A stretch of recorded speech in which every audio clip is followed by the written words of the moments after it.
Hello, English learners. Welcome. Today, we will learn the story of the Eiffel Tower in simple English.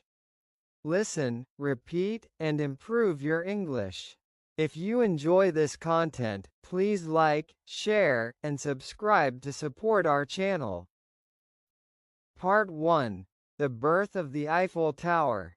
In the middle of Paris, France, there is a very tall and famous tower.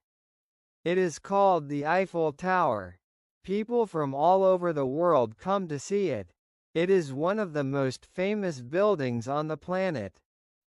Every year, millions of tourists visit the tower, take pictures, and climb to the top to see the beautiful view of Paris. But the story of the Eiffel Tower is not only about its height and beauty. It is also about history, engineering, and courage. The Eiffel Tower was built in the late 19th century, during a time when Paris was growing and changing. The city wanted to celebrate a very important event, the 1889 World's Fair, Exposition Universelle. This fair was held to show new inventions, science, and art to people from all over the world. The organizers wanted a new and amazing building that would be a symbol of the fair and of France. They decided to build a metal tower, something that had never been done before. The man who designed the tower was Gustave Eiffel, a famous engineer. He had already built many bridges and structures in France. Eiffel wanted to create a tower that was strong, modern, and beautiful. The design was not easy. Many people did not like it at first. Some artists and writers said it was ugly and would ruin the view of Paris. They called it a monstrosity. But Eiffel and his team believed in their work. They were confident that one day, people would love the tower. The construction of the tower began in January 1887. Thousands of workers came to the site to help. The tower was made of iron, and it used more than 18,000 metal pieces. These pieces were connected with over 2.5 million bolts. The engineers had to be very careful. They worked high above the ground, sometimes hundreds of meters up. Many workers wore special safety equipment, but working on the tower was still dangerous. Despite this, the workers built the tower faster than expected. By the summer of 1889, the Eiffel Tower was finished. It was 300 meters tall, making it the tallest building in the world at that time. People could not believe it. The tower looked like a giant metal lacework. It was modern, elegant, and strong at the same time. When the first visitors arrived, many were surprised. Some still thought it was strange, but others were amazed. The Eiffel Tower was not only tall, it was also very functional. It had 3 levels for visitors. People could climb the stairs or use the elevator to reach the top. The top of the tower offered a wonderful view of Paris. Visitors could see the Seine River, the Champs-Élysées, the Arc de Triomphe, and many other famous places. It was a new way to see the city from above. The tower was opened to the public on March 31, 1889, a few months after the World's Fair began. Gustave Eiffel invited many important people and journalists to the opening. Everyone was curious. Some people were afraid that the tower might fall, but Eiffel proved that it was strong and safe. In fact, the design was so clever that it could resist strong winds and storms. Engineers studied it carefully and were impressed by how strong it was for its size. Over time, the Eiffel Tower became a symbol of Paris and France. At first, some people still criticized it, but gradually, everyone began to love it. Artists painted it, photographers took pictures, and writers wrote stories about it. Tourists started to travel to Paris just to see the tower. Today, it is one of the most visited monuments in the world, attracting millions of people every year. The Eiffel Tower is also a symbol of innovation. In the 19th century, it was a bold experiment. Many thought it could fail, but it succeeded. It showed that humans could build amazing structures using new technology.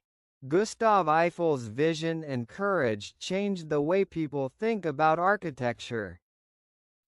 The tower proved that metal could be used not only for machines and bridges but also for art and beauty. At night, the tower becomes even more magical. Thousands of lights shine, creating a sparkling view.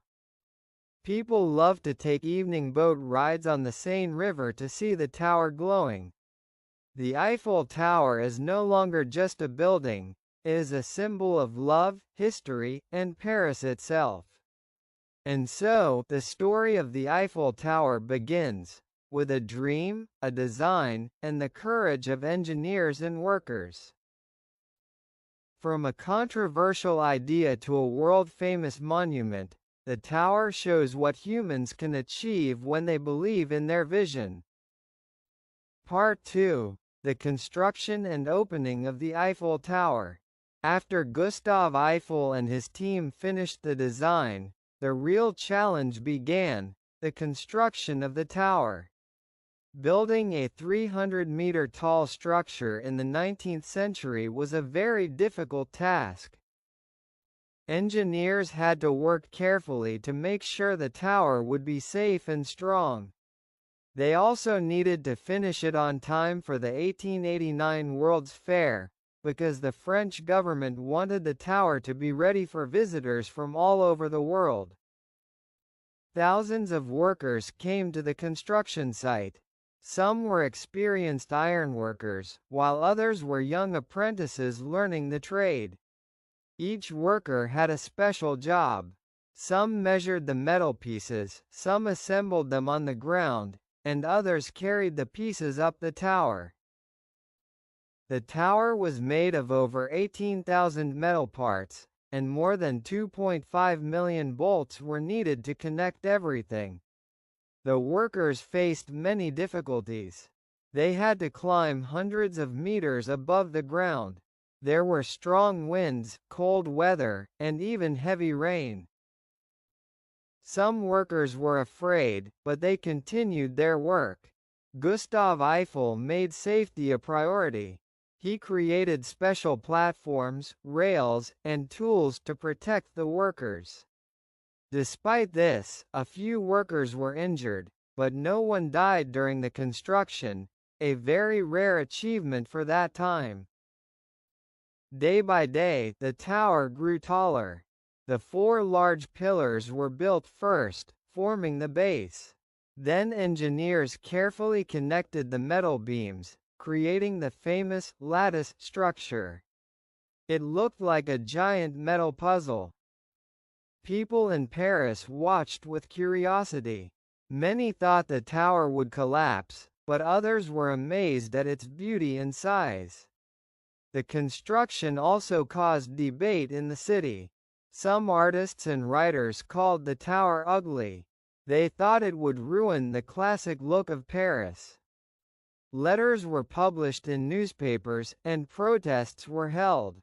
Gustave Eiffel did not respond to the critics publicly. He trusted his engineers and believed in the design. He knew the tower would be admired in the future. By March 1889, the Eiffel Tower was finished. It took just over 2 years to build, a very short time for such a large and complex structure. The final piece was placed at the top, and Gustave Eiffel raised the French flag. People cheered, and many photographers took pictures. It was a proud moment for France, Paris, and Eiffel himself. The tower was officially opened to the public on March 31, 1889. Gustav Eiffel invited important guests, journalists, and officials to see it first.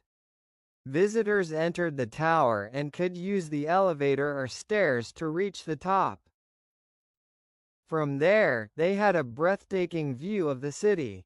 Paris looked like a small model from above. People could see the Seine River, bridges, gardens, and famous buildings all at once. The opening was also part of the 1889 World's Fair, a huge event celebrating science, industry, and culture. The Eiffel Tower quickly became the main attraction. Visitors from other countries admired the tower's design and modern technology. The elevators were a special wonder for many, because they carried people safely to great heights, something unusual at that time. Over the next weeks and months, the tower became a symbol of innovation. Engineers and architects from around the world studied it. They were amazed at how strong and stable it was, despite being made of lightweight iron. Gustav Eiffel gave interviews explaining how the design could resist wind and storms. He proved that metal could be used to create not only functional buildings but also works of art.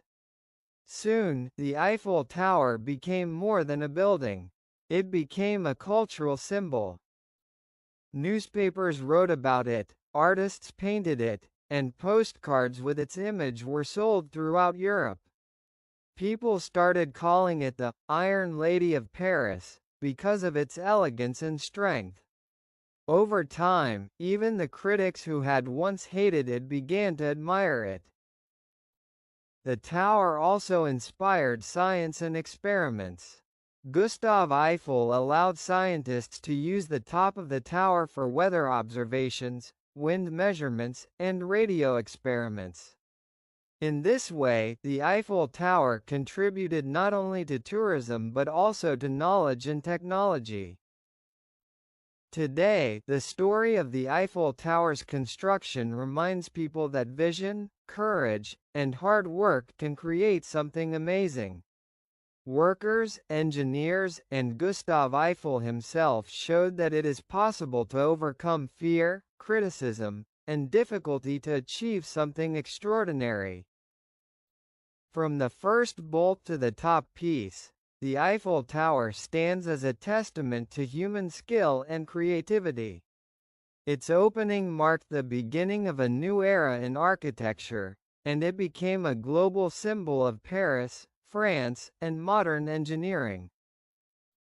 Millions of visitors continue to climb it, admire it, and take photos every year, keeping its story alive for the world. Part 3. The Eiffel Tower through the years. After the Eiffel Tower opened in 1889, it quickly became one of the most famous landmarks in Paris. But the story of the tower did not end there.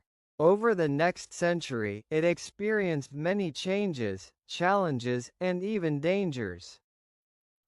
The tower grew to become not only a symbol of France but also a witness to history, wars, and innovations. In the early 20th century, some people still criticized the tower. They thought it did not fit the classic style of Paris.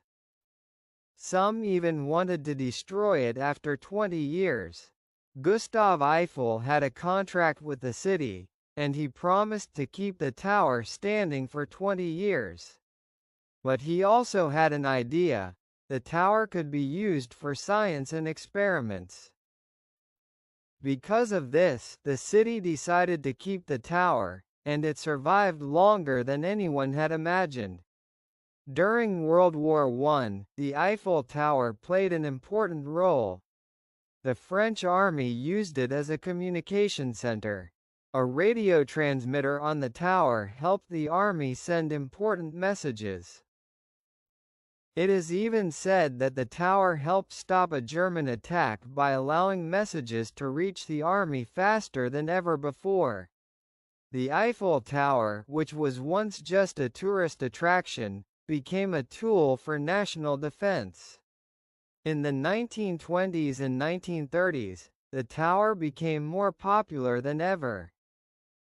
It attracted tourists from Europe and the United States. People climbed its stairs, took photographs, and admired the breathtaking views of Paris. Artists painted it in Impressionist and Modernist art, and it appeared in books, postcards, and films. It became a global symbol of Paris and romance, with the Seine River and city skyline creating a magical scene around it. During World War II, the Eiffel Tower faced another challenge. When Germany occupied Paris, the French army made sure the elevators were disabled. This action made it more difficult for German officers to use the tower. Hitler reportedly visited Paris, but he could not reach the top easily. In this way, the Eiffel Tower symbolized resistance and national pride. After the war, the Eiffel Tower continued to be a center of culture and celebration. It was repainted every 7 years to protect it from rust and wear. Engineers worked carefully to maintain the metal structure. Lights were installed to make it sparkle at night, creating a beautiful view for Parisians and visitors alike. Over time, the tower became famous for its evening illuminations, which attract millions of people every year. The tower has also been used for scientific experiments. Gustave Eiffel's idea of using the tower for research continued long after his death. Scientists measured wind, temperature, and air pressure. Radio and later television antennas were installed at the top, making it an important tool for communication. It was not just a tourist attraction, it became a scientific landmark. In the modern era, the Eiffel Tower has become a cultural symbol. It represents innovation, art, and French history. People celebrate New Year's Eve and other festivals near the tower. During international events, the Eiffel Tower is often lit with special colors. For example, during national holidays or global celebrations, the lights change to create special designs, showing its importance as a symbol of joy and unity. Tourists can now visit the tower all year round. There are restaurants, gift shops, and observation decks. People enjoy views of Paris from the first, second, and third levels. On clear days, visitors can see miles of the city, including famous landmarks like the Louvre, Notre Dame, and the Arc de Triomphe. It is a unique experience for both adults and children. The Eiffel Tower has survived over 130 years of history, including criticism, wars, weather, and millions of visitors. Its strength, design, and elegance have inspired architects, engineers, and artists around the world. It is now not only a symbol of Paris but also a symbol of human creativity and courage. The story of the Eiffel Tower through the years shows that a building can be much more than stone or metal. It can be a witness to history, a tool for science, and a symbol of national pride. The tower continues to stand tall, reminding people of what humans can achieve with vision, hard work, and determination. Part 4. The Eiffel Tower today and its symbolic meaning. Today, the Eiffel Tower is one of the most famous landmarks in the world. It is a symbol of Paris, France, and love. Millions of people visit the tower every year. Tourists come from Europe, America, Asia, and other continents to see its amazing design and enjoy the beautiful view of the city. The tower is not only a tourist attraction, but also a symbol of history, art, and innovation. Visitors can go to the first, second, and third levels. The first level has exhibitions and a small museum that explains the history of the tower. The second level has restaurants where people can enjoy French food while looking at the city. The third level, at the top, gives a breathtaking view of Paris.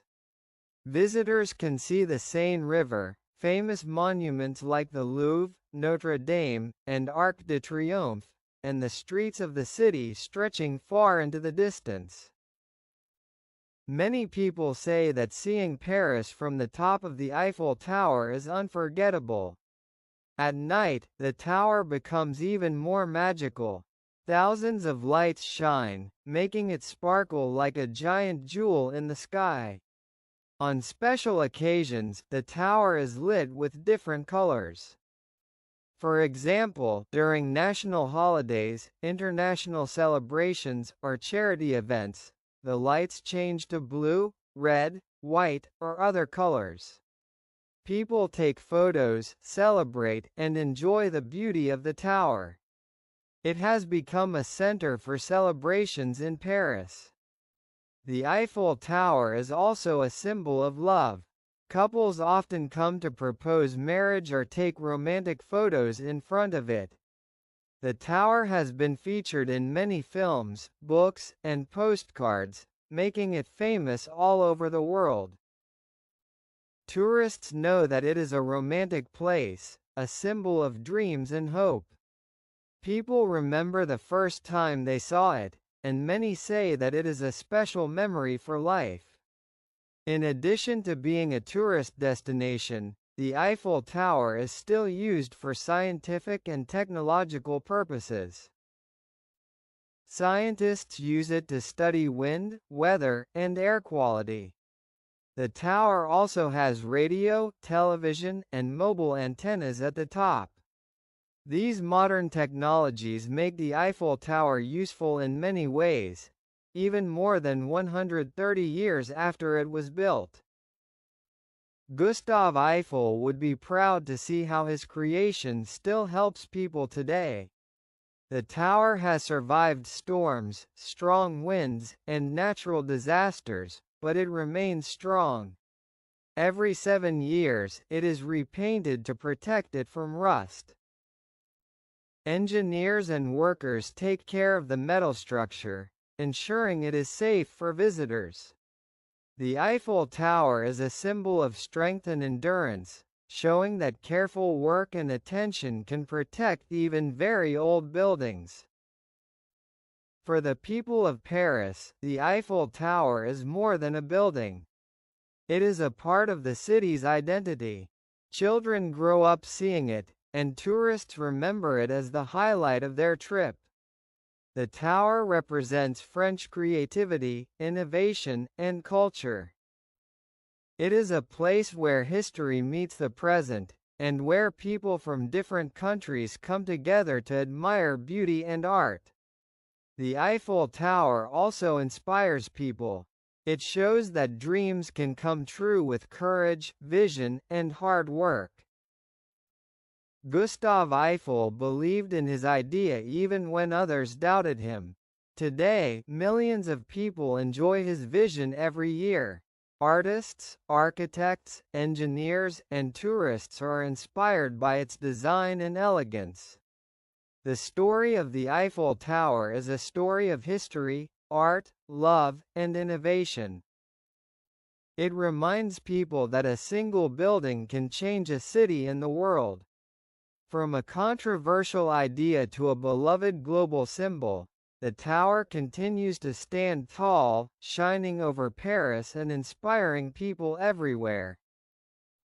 When you visit Paris, you can stand at the foot of the Eiffel Tower or look at it from the Seine River. You will see a tower of light, strength, and beauty. You will see the same view that millions of people have admired for over 130 years. And maybe, in that quiet moment, you will feel the spirit of Gustave Eiffel and all the people who built, loved, and preserved this amazing landmark.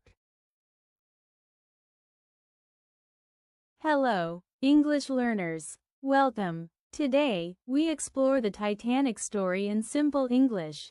Listen carefully, learn new words, and improve your skills. If you enjoy this video, please like and subscribe to support our channel and more English stories. The story of the Titanic. Part 1. The Dream Ship. In the early 1900s, people were very excited about new inventions and new machines. The world was changing fast. Trains, cars, and ships were becoming faster and stronger. At that time, a big company called White Star Line wanted to build the most amazing ship in the world. They wanted to make a ship that was not only very large but also very safe and beautiful. That ship would later be called the Titanic. The Titanic was built in Belfast, Northern Ireland, by a company named Harland and Wolff. The work began in 1909. Thousands of workers helped to build this giant ship. It took about 2 years to finish the construction. The Titanic was the biggest ship in the world at that time. It was about 269 meters long and 28 meters wide. People could not believe how large it was. Many called it a floating palace because it looked like a beautiful hotel on the sea. The ship had 9 decks and many rooms. It could carry more than 2,200 passengers and crew members. The Titanic was divided into 3 main classes. The first class was for rich and famous people.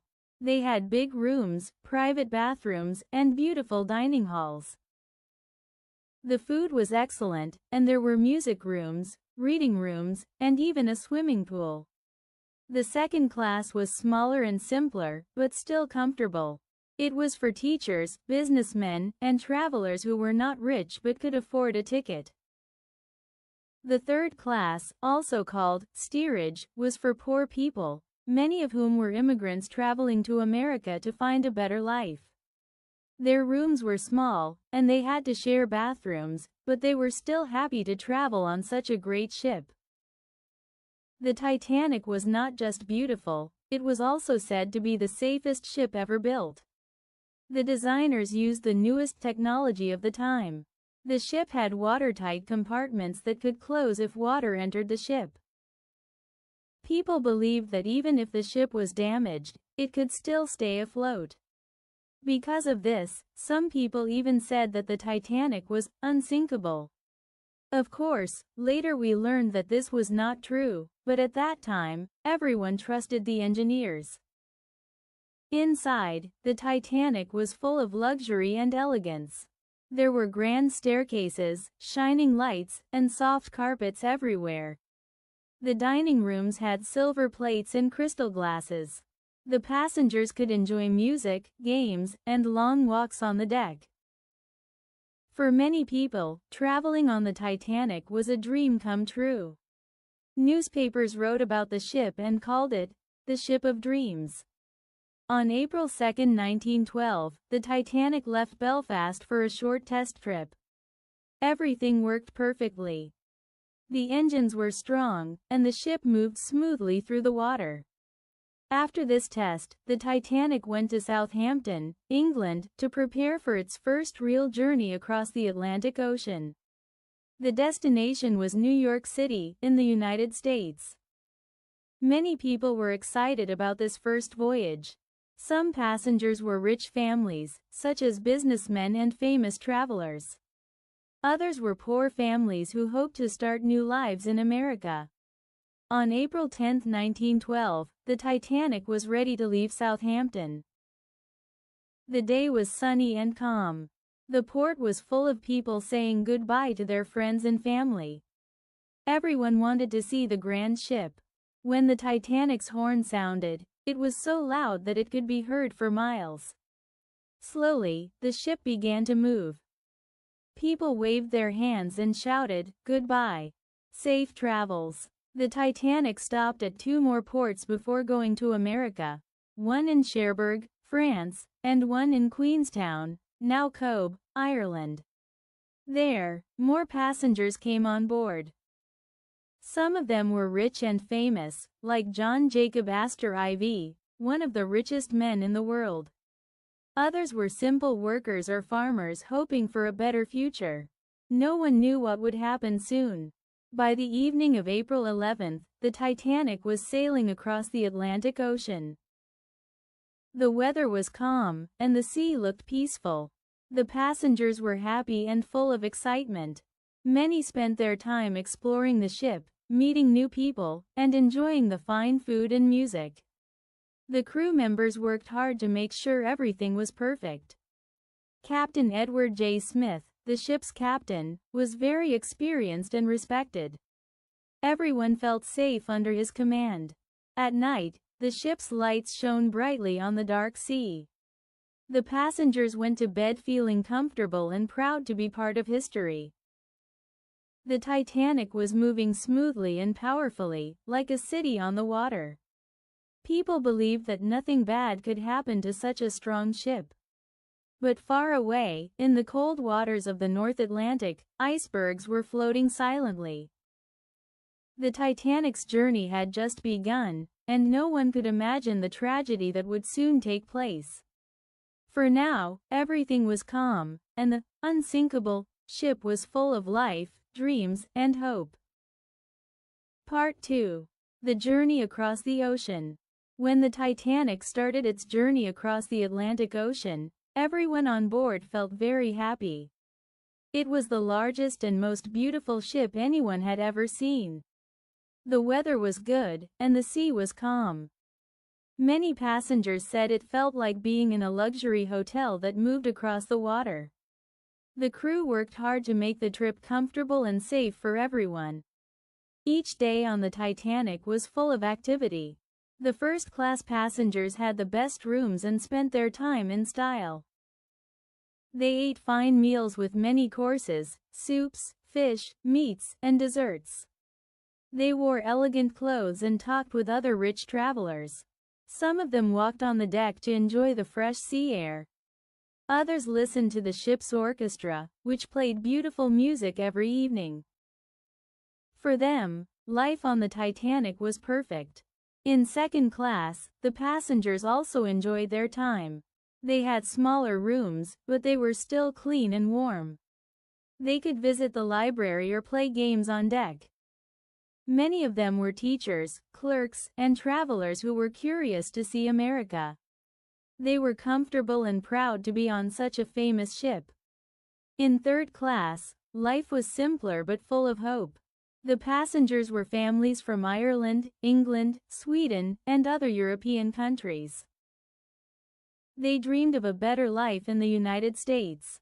They shared rooms and ate plain but good food, like bread, soup, and potatoes.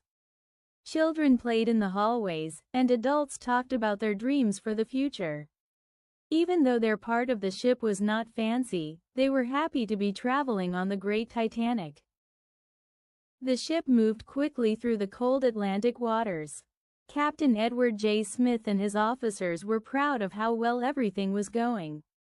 The ship's engines were strong, and the weather stayed calm for several days. The passengers believed that nothing could go wrong. However, as the Titanic traveled farther west, the air became colder. Some passengers noticed ice forming on the deck rails. On April 13 and 14, other ships in the area sent wireless messages warning about icebergs floating nearby. The Titanic's radio operators received these messages, but they were very busy sending personal messages for passengers. They passed some of the warnings to the captain, but not all of them were read carefully. That Sunday, April 14, 1912, was a clear and calm day. The sky was bright blue, and the sea looked like glass. There was no wind, and the air felt still. Many passengers said it was the most beautiful day of the voyage. In the evening, the temperature began to drop quickly. The stars shone brightly in the dark sky, and the water was very quiet. Some sailors thought this silence was strange, because it often meant that ice was nearby. At around 9 p.m., Captain Smith visited the bridge and spoke with his officers. They knew there were iceberg warnings, but they did not slow the ship. The Titanic continued to sail at about 22 knots, a very high speed. The captain believed the ship was strong enough to handle anything. Most passengers had gone to bed or were relaxing in their rooms. Some were still awake, talking, reading, or playing cards. In the radio room, the operators were sending messages to New York for the first-class travelers. One message came from a nearby ship, the Californian, saying that it had stopped because of thick ice. The operator on the Titanic, Jack Phillips, replied, "Be quiet, I am busy," and continued sending other messages. That was the last warning they received before the disaster. At 11:40 p.m., the Titanic was sailing through the dark night. The sea was calm, and there was no moon. The lookouts, Frederick Fleet and Reginald Lee, stood in the crow's nest, watching for danger. Suddenly, Fleet saw a large, dark shape in front of the ship. It was an iceberg. He rang the warning bell 3 times and shouted down the telephone, "Iceberg right ahead." The officers on the bridge reacted fast. The first officer, William Murdoch, gave orders to turn the ship sharply to the left and to stop the engines. The Titanic began to turn, but it was too big and too heavy to move quickly. For a few seconds, it seemed like the ship might miss the iceberg, but then there was a loud, scraping sound.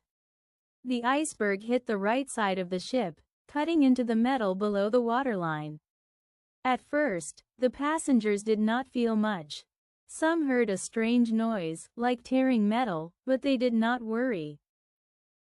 In the third-class areas, a few people saw water entering their rooms. They told the crew, but many thought it was nothing serious. On the bridge, however, the officers realized the truth. The iceberg had made a long cut in the hull, and several of the ship's watertight compartments were flooding. The Titanic could stay afloat if only 4 compartments were full of water, but 5 were already flooding. Captain Smith was called immediately. When he saw the damage, his face turned pale. He knew the ship was in great danger. The unsinkable Titanic had been seriously damaged. Slowly, the front of the ship began to sink into the dark ocean. The crew started to wake passengers and prepare the lifeboats, but there were not enough for everyone. On board, more than 2,200 people were now facing a terrible night at sea. The great ship that everyone believed could never sink was now fighting for its life in the freezing Atlantic waters. Part 3. The Night of the Sinking. After the Titanic hit the iceberg, most passengers still did not understand what had happened. The ship had stopped moving, and there was a quiet sound of water below. Some people came out of their rooms to look around. The air was very cold, and small pieces of ice were on the deck. Many passengers thought it was just a small accident. Some even played with the ice, laughing and taking it as a joke. No one imagined that the great Titanic was in serious danger. Down below, in the lower parts of the ship, the crew was already fighting to keep the water out. The iceberg had opened long cuts in the hull. The water rushed in fast, filling room after room.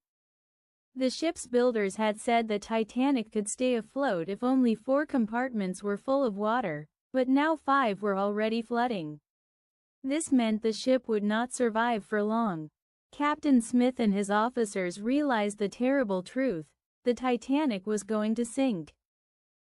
Captain Smith went to the wireless room and told the radio operators to send a distress call. They sent the letters CQD and SOS, which meant, "Help us." The message went out again and again: "We have struck an iceberg. Come at once." The nearest ship, the Carpathia, received the message, but it was more than 3 hours away. Another ship, the Californian, was closer, but its radio operator had gone to sleep. No one answered their call. On the decks, the crew began to wake the passengers and ask them to put on their life jackets. Many did not want to leave their warm rooms. They thought it was just a safety drill. Some laughed, saying, "This ship cannot sink." In the first-class area, elegant women and men came outside wearing coats over their fine evening clothes. In third class, families carried children and tried to understand what was happening. The ship's lights were still bright, and the band was playing calm music to keep people from panicking. Soon, the crew began to uncover the lifeboats. There were only 20 boats in total, enough for about half of the people on board. The designers had not wanted to fill the decks with too many boats because they thought the Titanic was safe. Now, that mistake became deadly. The officers started to fill the boats, but at first, many passengers refused to get in. They did not believe the ship was sinking. Some boats left with only a few people inside, while others still waited to be lowered. As the minutes passed, the front of the ship went lower and lower into the sea. The cold water was now rising through the lower decks. Passengers could hear strange sounds, the creaking of metal and the rush of water. The Titanic was slowly breaking apart. The crew tried to keep order, shouting, "Women and children first." They helped mothers and children into the boats, but many fathers stayed behind, saying goodbye with tears in their eyes. In the wireless room, Jack Phillips and Harold Bride kept sending messages for help. The Carpathia replied that it was on its way. Captain Smith knew it was too far. He told his crew to do their best and help as many people as possible. He walked quietly through the decks, checking everything, calm and brave. On the deck, the band continued to play music. The songs were soft and slow. Many passengers said that the final song was, "Nearer, my God, to Thee." The music gave some comfort to people who were afraid. The sky was full of stars, and the sea was black and freezing. Around midnight, the ship's front was deep underwater. The lifeboats were being lowered one by one, but there were still many people left on board. By 1:30 a.m., panic began to spread. The decks were crowded. Some passengers jumped into the sea, trying to swim to the lifeboats, but the water was below freezing. Most people could only survive a few minutes in that temperature. The lights on the ship started to flicker. Crew members shouted to keep calm, but many were crying and praying. Families held each other tightly. Some passengers stayed inside, others ran to the back of the ship, hoping to stay out of the water longer. At around 2 a.m., the Titanic's back end lifted high into the sky. People on deck could see the propellers rise above the water. There were terrible noises as things broke inside the ship. Some passengers slid down the decks as the ship tilted higher. A few minutes later, there was a loud roar as the Titanic's middle broke apart. The front sank quickly into the ocean, followed by the back. The great ship disappeared under the dark water. Everything became silent except for the cries of people in the water.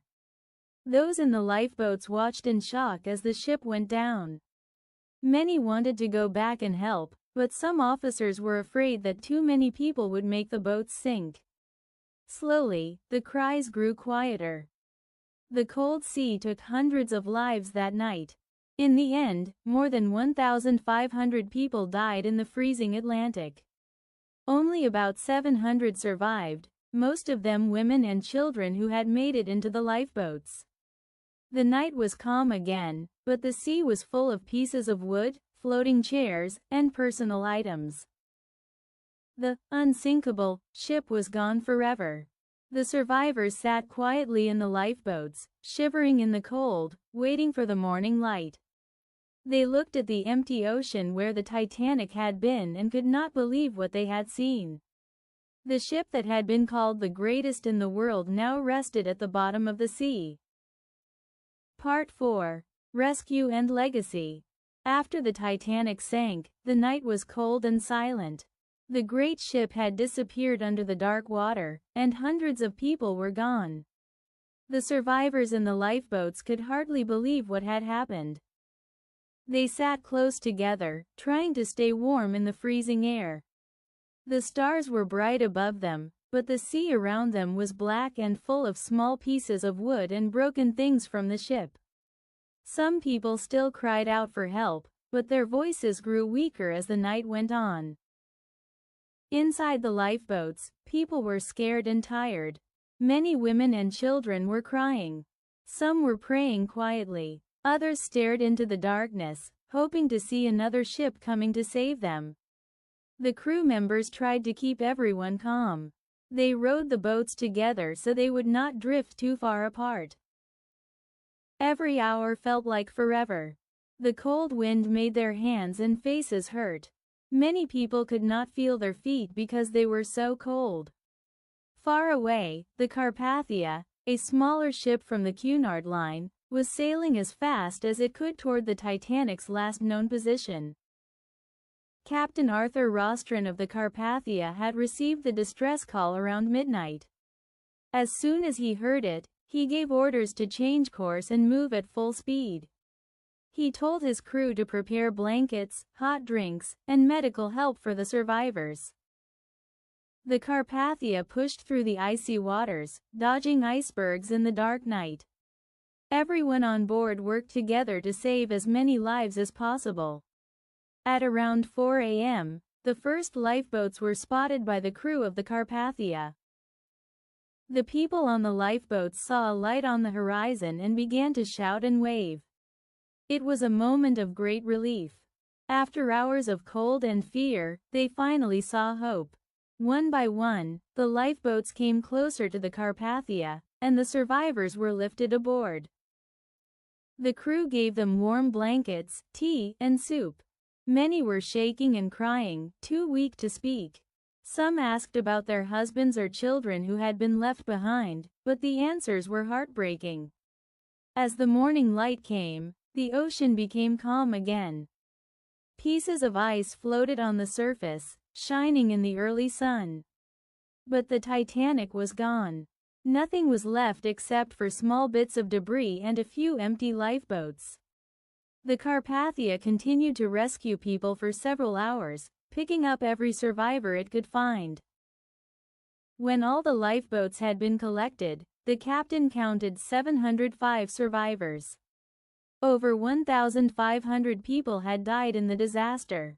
The Carpathia turned toward New York City, carrying the tired and grieving survivors. During the trip, people comforted each other and shared stories of what they had seen. Some had lost their entire families. Others had survived only by chance. Crew members of the Titanic also told how brave the captain and officers had been. Many passengers remembered the ship's band, who had played music until the very end. When the Carpathia arrived in New York on April 18, 1912, thousands of people were waiting at the harbor. Reporters, doctors, and family members crowded the docks. Many people cried when they saw the survivors. They wanted to know what had happened to the unsinkable Titanic. Newspapers around the world printed the story on their front pages. Everyone was shocked and heartbroken. The disaster showed that even the greatest and most modern machines could fail. After the tragedy, many investigations began. People wanted to understand why so many lives had been lost. They learned that the Titanic had not carried enough lifeboats for everyone. They also discovered that some iceberg warnings had been ignored and that the ship had been traveling too fast in dangerous waters. Because of these lessons, new safety rules were created for ships around the world. Ships were now required to have enough lifeboats for all passengers and to keep their radios on all night, in case of emergencies. The story of the Titanic became one of the most famous in history. Books, movies, and songs were made about it. People were fascinated by the bravery, sadness, and mystery of that night. The wreck of the Titanic was finally found on the bottom of the ocean in 1985, more than 70 years later. It was discovered about 3,800 meters deep, lying quietly in the cold darkness of the Atlantic. Many of its parts were still there: the grand staircase, dishes, shoes, and pieces of furniture. Seeing these things reminded the world of the real people who had lived and died on the ship. Today, the Titanic is more than just a story about a ship. It is a symbol of human hope and human error. It reminds us that we should never think we are stronger than nature. It also shows the courage of those who faced death with dignity and helped others instead of themselves. In museums, people can see objects from the Titanic and read the names of the passengers who were on board. Some schools and teachers still tell the story so that we never forget what happened that cold April night. Even though the Titanic sank more than a century ago, its story still touches the hearts of people everywhere. It is a story of dreams and loss, of bravery and tragedy. The great ship that once was called unsinkable now lives forever in history as a lesson for all of us. Hello everyone. Welcome to an easy English story. Today, we will learn about Sagrada Familia, one of the most famous and beautiful churches in the world, designed by Antoni Gaudí. Listen carefully and read along to practice your English listening and reading skills. Let's begin our journey through history, art, and English. Sagrada Familia. Part 1. History and Construction. The Sagrada Familia is one of the most famous buildings in the world. It is located in Barcelona, Spain. The name, Sagrada Familia, means Holy Family in Spanish. It is a large Catholic church that attracts millions of visitors every year. The construction of the Sagrada Familia began in 1882. The original architect started the work, but in 1883, Antoni Gaudí took charge and changed the design completely. Gaudí worked on the church for more than 40 years, until his death in 1926. Gaudí wanted the church to be very special. He combined religion, nature, and art in his design. The church has tall towers, beautiful facades, and many sculptures. Each part of the building tells a story from the Bible. Gaudí believed that a church should teach people about Christianity. The design is full of symbols and messages about faith, hope, and love. For example, the Nativity facade shows the birth of Jesus, while the Passion facade shows his death and resurrection. The church is very large. When it is finished, it will have 18 towers. Each tower has a special meaning. The tallest tower, the Tower of Jesus, will be 172 meters high. It will be the tallest church in the world. The other towers represent the Virgin Mary, the Apostles, and the Evangelists. The building is also designed to allow sunlight to enter in beautiful ways. The light makes the interior colorful and peaceful, creating a spiritual atmosphere for visitors and worshippers. Construction of the Sagrada Familia is very complex. Gaudí used new and creative techniques for his time. He studied geometry, nature, and engineering to create strong structures and beautiful shapes. Many parts of the church look like trees, mountains, and natural forms. Gaudí wanted people to feel close to God through nature. The columns inside the church look like tree trunks, and the ceilings look like branches. Visitors often feel amazed by the combination of architecture and nature. The church has faced many challenges during construction. Gaudí died in 1926, and the work continued under other architects. The Spanish Civil War caused some damage to the building, and parts of Gaudí's plans and models were destroyed. Despite these difficulties, architects and builders continued his work. Today, the construction continues with modern technology. Lasers, computers, and 3D models help to follow Gaudí's original vision. Even though it is unfinished, the church is already a UNESCO World Heritage Site. The Sagrada Familia is not only a church but also a place of culture and tourism. People from all over the world come to admire its beauty. Artists, architects, and students study Gaudi's work. The church inspires many people to create and learn.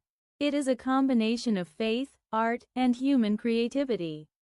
Visiting the Sagrada Familia is not only a religious experience but also an opportunity to see incredible architecture and design.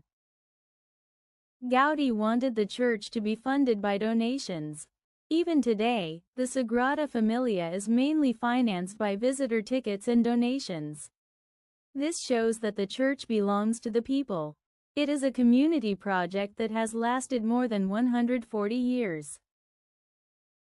Generations of builders, artists, and architects have worked to complete the dream of Antoni Gaudi. His vision continues to guide the construction and design of the church today. In conclusion, the Sagrada Familia is one of the most important buildings in the world. It was designed by Antoni Gaudi to be a place of worship, faith, and learning.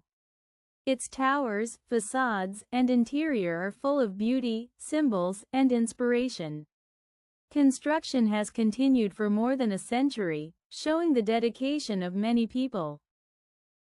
The Sagrada Familia is not only a religious monument but also a symbol of human creativity, art, and devotion. When people visit, they can feel the history, faith, and amazing architecture that makes this church truly unique. Part 2. Life around the Sagrada Familia. The Sagrada Familia is not only a church, but it also affects the life of people in Barcelona. Many workers, architects, and artists have lived and worked around the church for more than 140 years. They help to continue the construction and maintain the building. These people use modern tools and old techniques to follow Gaudi's original design. Life near the Sagrada Familia has always been busy and full of activity because of the construction. Many visitors come to Barcelona to see the Sagrada Familia. Tourists come from all over the world. They take photos, walk around the building, and learn about its history. Tour guides explain the story of Gaudi, the symbolism of the facades, and the meaning of the towers. People admire the beauty of the interior, with its columns, stained glass, and natural light. Visitors feel amazed and inspired by the combination of art, faith, and nature in the church. The construction workers have a special life. They need patience, skill, and creativity. Some are masons, sculptors, or engineers. Others work on the decorations or study the original designs. Many workers live in the city and commute to the Sagrada Familia every day. They work with care to make sure that the building is safe and beautiful. Families of workers often feel proud to be part of the project that continues Gaudi's vision. Local residents also feel the presence of the church. Some people work in shops, restaurants, or hotels near the Sagrada Familia. Tourism brings money and jobs to the area. Many students and young people visit to learn about architecture, art, and history. School groups often come to study Gaudi's ideas and the church's design. The Sagrada Familia is not only a religious building but also a cultural and educational center for the city. The church hosts many religious events. Catholic worship services are held regularly. People come to pray, attend Mass, and celebrate special holidays like Christmas and Easter. Religious ceremonies make the church alive and active. Visitors who are not Catholic also enjoy the peaceful and inspiring atmosphere. The Sagrada Familia is a place where faith and culture meet, and where everyone can learn and reflect. Tourism and construction work together. The church continues to be built while millions of people visit every year. Some areas are closed for safety, but visitors can still see most parts of the building. Workers and guides explain how Gaudi designed the facades and towers. People can understand the long history of construction and the dedication of many generations. This combination of work and tourism makes the Sagrada Familia unique. Even the streets around the church are lively. Markets, cafes, and souvenir shops attract both tourists and locals. People meet, talk, and enjoy the city near the church. During holidays and festivals, the area becomes even busier. Street performers, artists, and musicians add to the atmosphere. Life around the Sagrada Familia is a mixture of culture, tourism, religion, and community. Visitors can feel the energy and history of the city when they walk in this area. In conclusion, life around the Sagrada Familia is full of work, learning, faith, and inspiration. Workers, artists, tourists, and local residents all contribute to the building's importance. The church influences daily life, education, and culture in Barcelona. Even though it is still under construction, it has become a central part of the city. People from all over the world can admire its beauty, learn about its history, and experience the unique environment that surrounds this magnificent building. Part 3. Legends and Mysteries. The Sagrada Familia is full of stories, mysteries, and amazing ideas. Antoni Gaudí was a very creative architect. He wanted the church to be like no other building in the world. He studied nature, geometry, and light to create a church that teaches people about faith and God. Many visitors are amazed by the unusual shapes, tall towers, and colorful windows. They wonder how Gaudí imagined all these details over 100 years ago. One of the most famous mysteries is the design of the towers. Gaudí planned 18 towers, each with a special meaning. The tallest tower represents Jesus, and others represent the Virgin Mary, the Apostles, and the Evangelists. Visitors often wonder how workers can build such tall towers safely. Architects today use computers and models to follow Gaudí's original ideas. It is a combination of science, art, and faith that continues to surprise people. Another interesting story is about nature in the church. Gaudí wanted people to feel close to God through nature. The columns inside the church look like tree trunks. The ceiling looks like tree branches. Sunlight passes through stained glass windows and makes colorful patterns on the floor. Visitors often feel peaceful and inspired by this design. Gaudí believed that nature is a gift from God, and he wanted to show this in his work. There are also many symbolic sculptures and decorations. Every facade tells a story from the Bible. The Nativity facade shows the birth of Jesus. The Passion facade shows his suffering and death. The Glory facade, still under construction, will show the path to heaven. Each sculpture and detail has a meaning, and visitors can learn about Christianity by exploring them. These stories make the church a teaching place for faith and history. Some people also talk about hidden messages in Gaudí's work. He used numbers, shapes, and colors with special meanings. Some believe that the shapes of the towers and windows have spiritual significance. Others think the design shows the harmony of nature and religion. These ideas make the Sagrada Familia mysterious and exciting. Visitors enjoy discovering these details during tours and guided visits. Gaudí's personal story is also fascinating. He dedicated his life to the Sagrada Familia. He lived close to the construction site and worked every day on designs, models, and plans. People say that he considered the church his life's mission. After his death in 1926, many architects continued his work. They studied his notes and models to follow his vision. This dedication shows the power of creativity and faith combined. The Sagrada Familia also inspires legends and stories from visitors. Some people say that the church feels magical, especially when sunlight enters through the stained glass.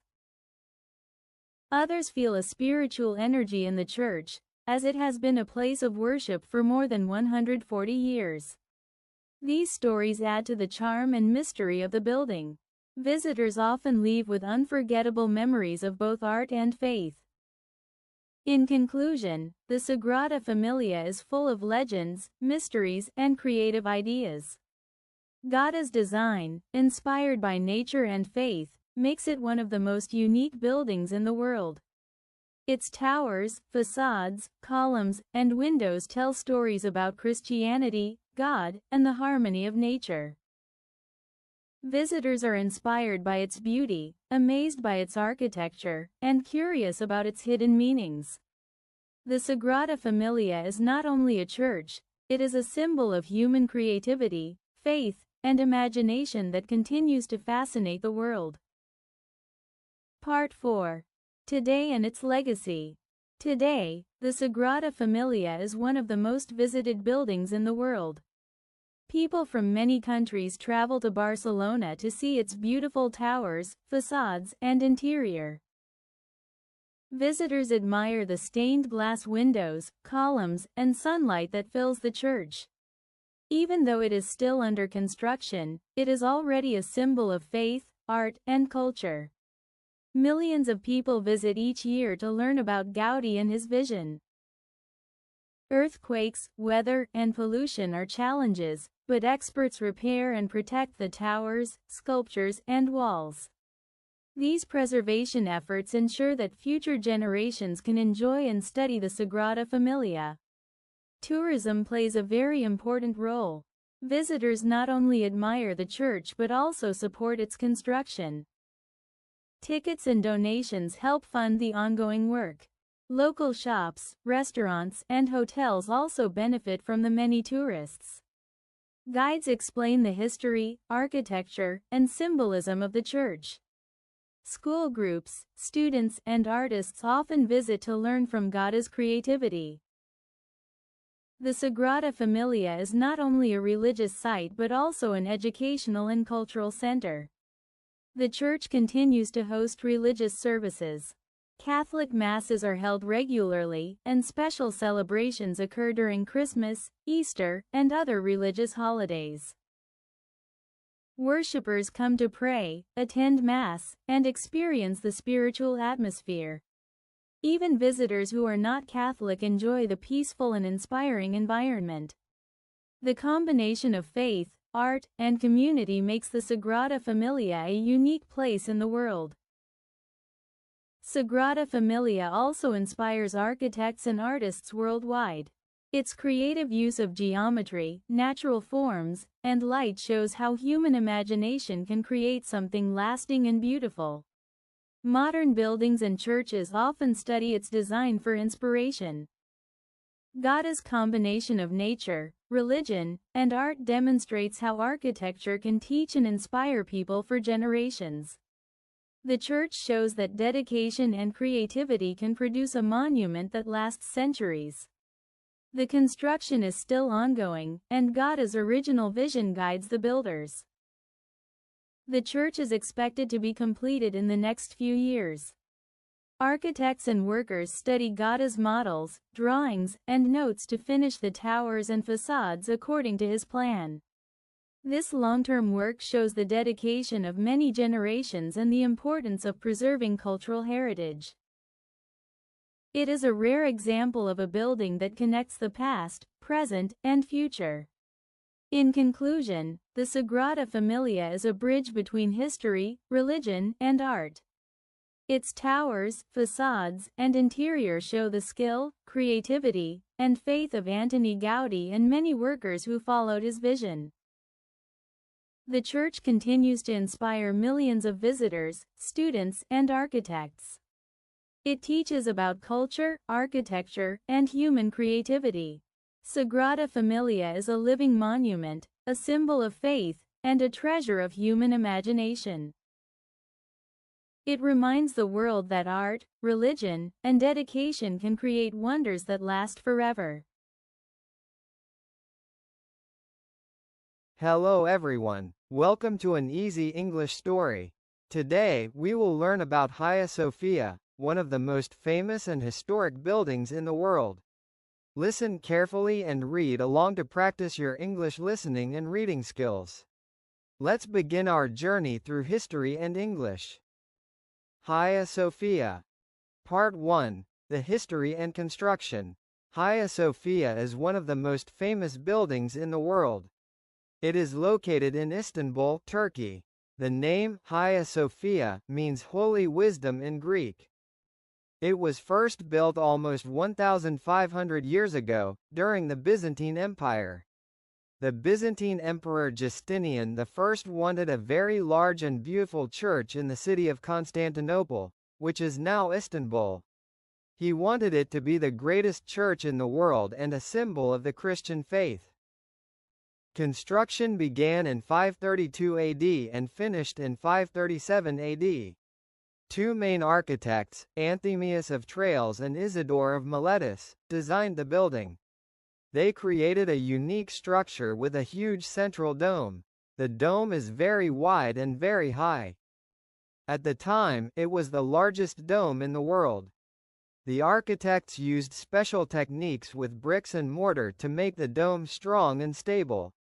The dome seems to float in the air, and sunlight enters through many windows, creating a beautiful effect inside the building. Hagia Sophia was a Christian church for almost 1,000 years. It was the main cathedral of the Byzantine Empire and a place for important ceremonies. Emperors, bishops, and many people visited it for worship and special events. The walls and ceilings were decorated with mosaics, which are pictures made of small pieces of colored glass or stone. These mosaics showed Jesus, the Virgin Mary, saints, and other important figures of Christianity. The building was not only a place of prayer, but also a work of art and culture. After 1453, the city of Constantinople was conquered by the Ottoman Empire. The Ottoman Sultan Mehmed II entered the city and decided to convert Hagia Sophia into a mosque. It remained a mosque for almost 500 years. During this period, Islamic features were added. 4 minarets were built outside the building. Inside, Islamic calligraphy with verses from the Quran was added. The mosaics of saints were covered in some places to respect Islamic beliefs. Hagia Sophia became a symbol of Islam and continued to be one of the largest and most important buildings in the world. Hagia Sophia is not only important for religion, but also for architecture. Its combination of a large dome, tall arches, and open space inspired many other buildings. Ottoman architects, for example, used its design when they built famous mosques like Süleymaniye Mosque and Blue Mosque in Istanbul. The building shows how knowledge of engineering and art can create something beautiful and lasting. It is also a symbol of human creativity and skill. The building also has cultural and historical significance. It witnessed many events, wars, and changes of empires.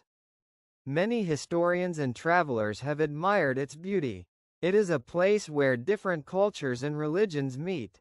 Today, people from all over the world visit Hagia Sophia to see its history, architecture, and art. It is a museum and a symbol of coexistence and respect. Even though Hagia Sophia has changed many times, from a church to a mosque, then a museum, and today it functions again as a mosque, it continues to inspire people. It is a connection between the past and the present. The building reminds people of history, art, religion, and human achievement. It is not only a religious place but also a monument of culture and knowledge. In conclusion, Hagia Sophia is one of the most important historical buildings in the world. Built by the Byzantine Empire, it served as a church, then a mosque, and now it is a place of worship and culture. Its unique dome, mosaics, and architecture show the skill of ancient builders. It represents both Christian and Islamic history in Istanbul. Hagia Sophia is a place where people can learn about religion, history, art, and the creativity of human beings. Part 2. Life around Hagia Sophia. Hagia Sophia has always been more than a building. People lived and worked around it for centuries. During the Byzantine period, priests, bishops, and church workers visited it every day. People from the city of Constantinople came to pray and attend ceremonies. Important events, such as the coronation of emperors, happened inside Hagia Sophia. The building was a center of religion, culture, and daily life in the city. Many families lived near Hagia Sophia.